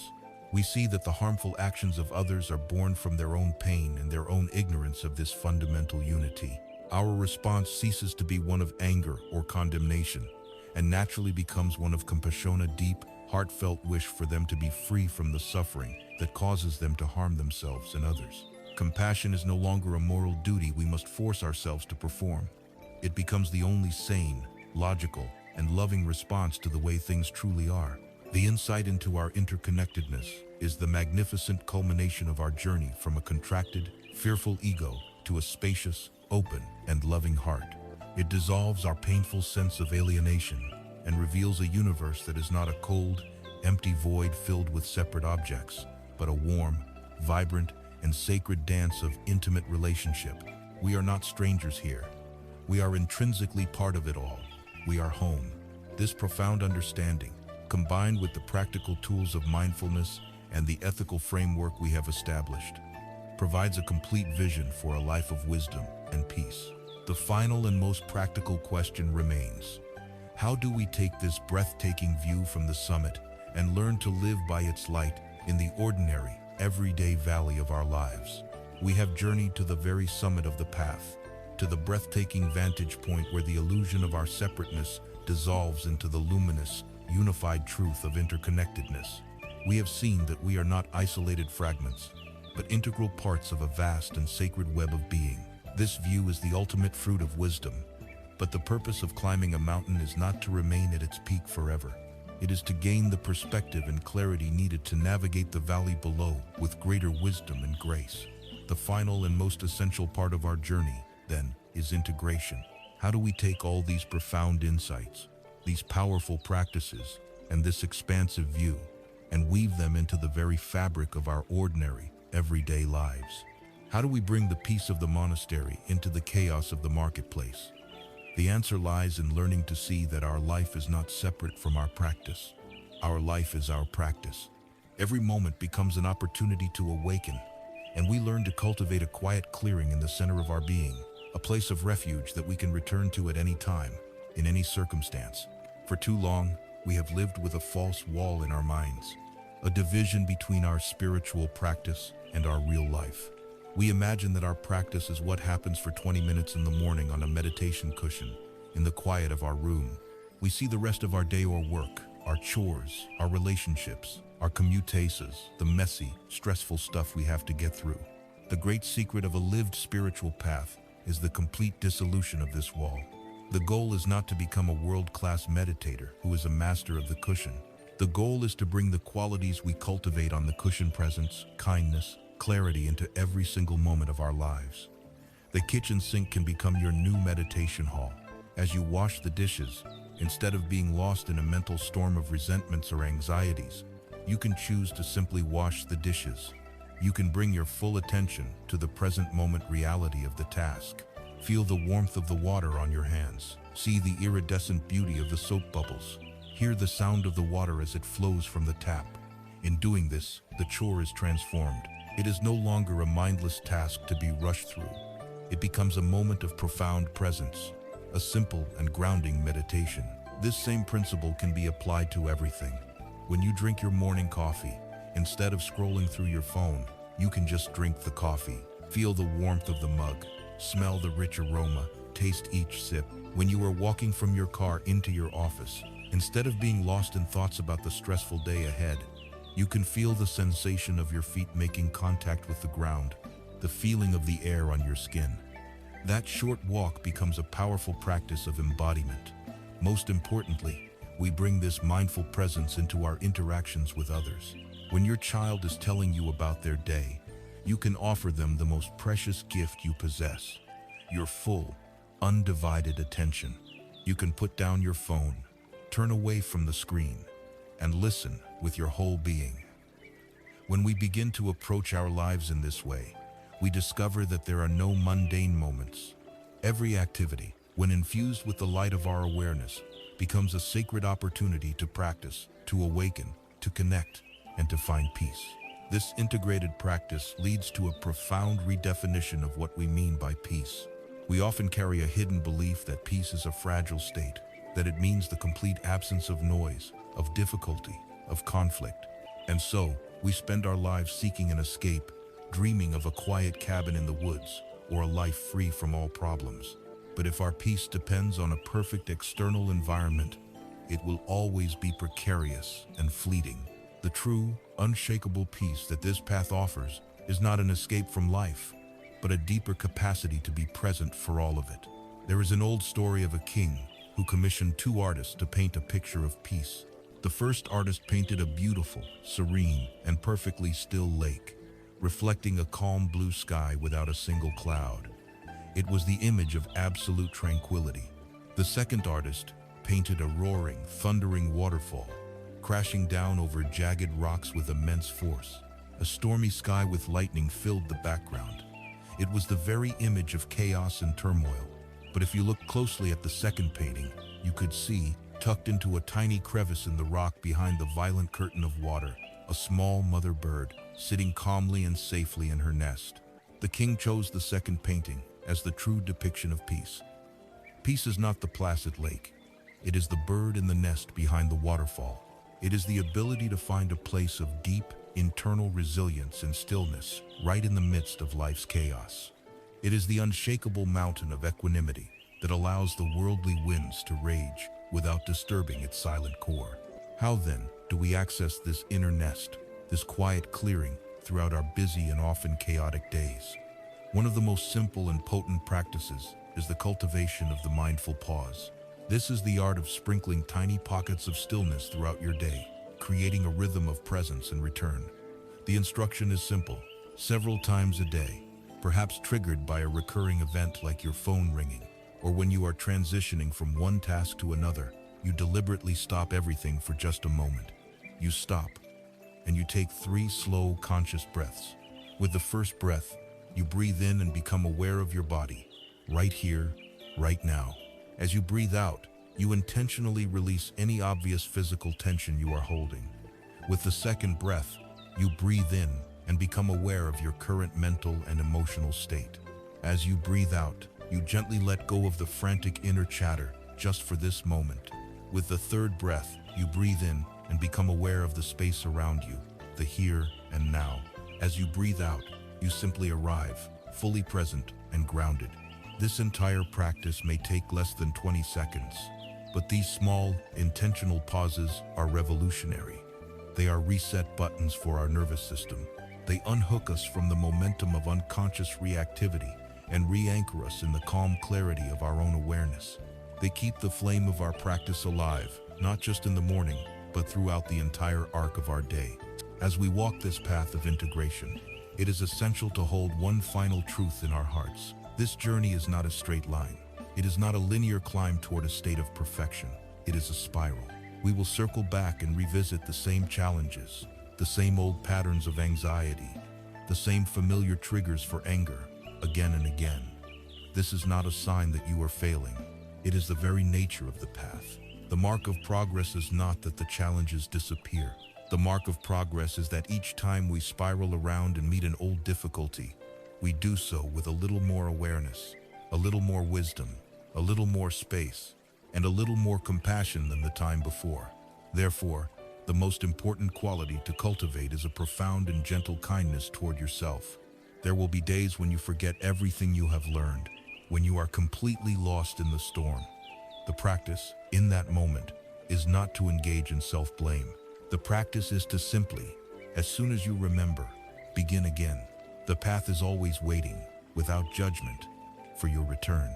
We have now seen how to weave these profound truths into the tapestry of our lives, transforming every moment into an opportunity for awakening. We have learned to build our own quiet clearing, a place of refuge and wisdom we can always access.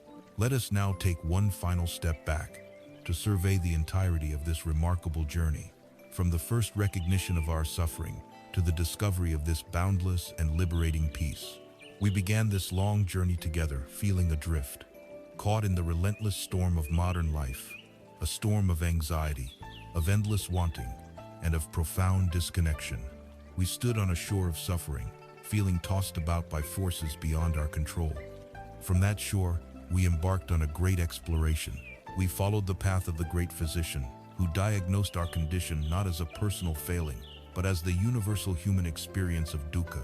We were given the raft of the Dhamma, a sturdy vessel built from the timeless timbers of wisdom, ethical conduct, and mental cultivation.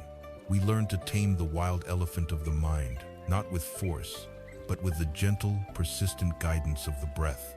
We learned to be a wise gardener, tending the soil of our hearts, uprooting the weeds of ill will, and planting the seeds of loving kindness, joy, and compassion. We looked deeply into the nature of reality and saw the truth of anicca, the constant river of impermanence, and anatta, the liberating wisdom of non-self. Through the story of a single mustard seed, we found our own private grief transformed into a vast, shared compassion, and we learned to stand as the great mountain of equanimity, finding an unshakable peace in the very center of life's 8 worldly winds. Having traveled this far, from the initial recognition of suffering to the final, breathtaking view of our interconnectedness, we can distill this entire journey down to a single, essential truth. Peace is not an external destination.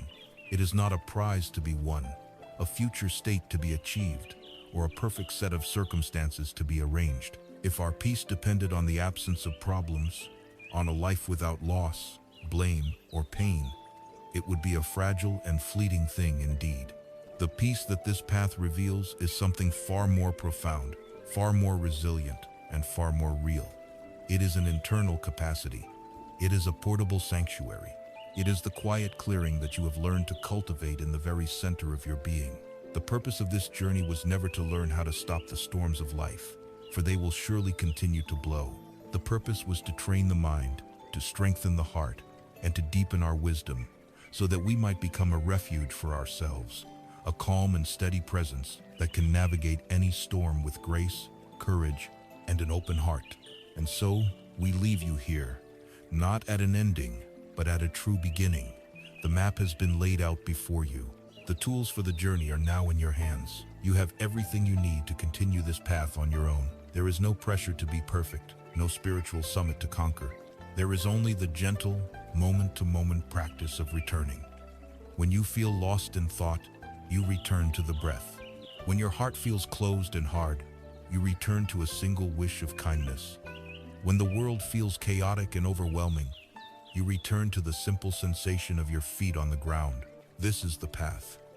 It is not a linear climb to a distant goal, but a spiral of deepening wisdom, paved with 1,000 and 10,000 gentle returns. May you walk it with courage. May you walk it with compassion. And may you and all beings find a deep and lasting peace.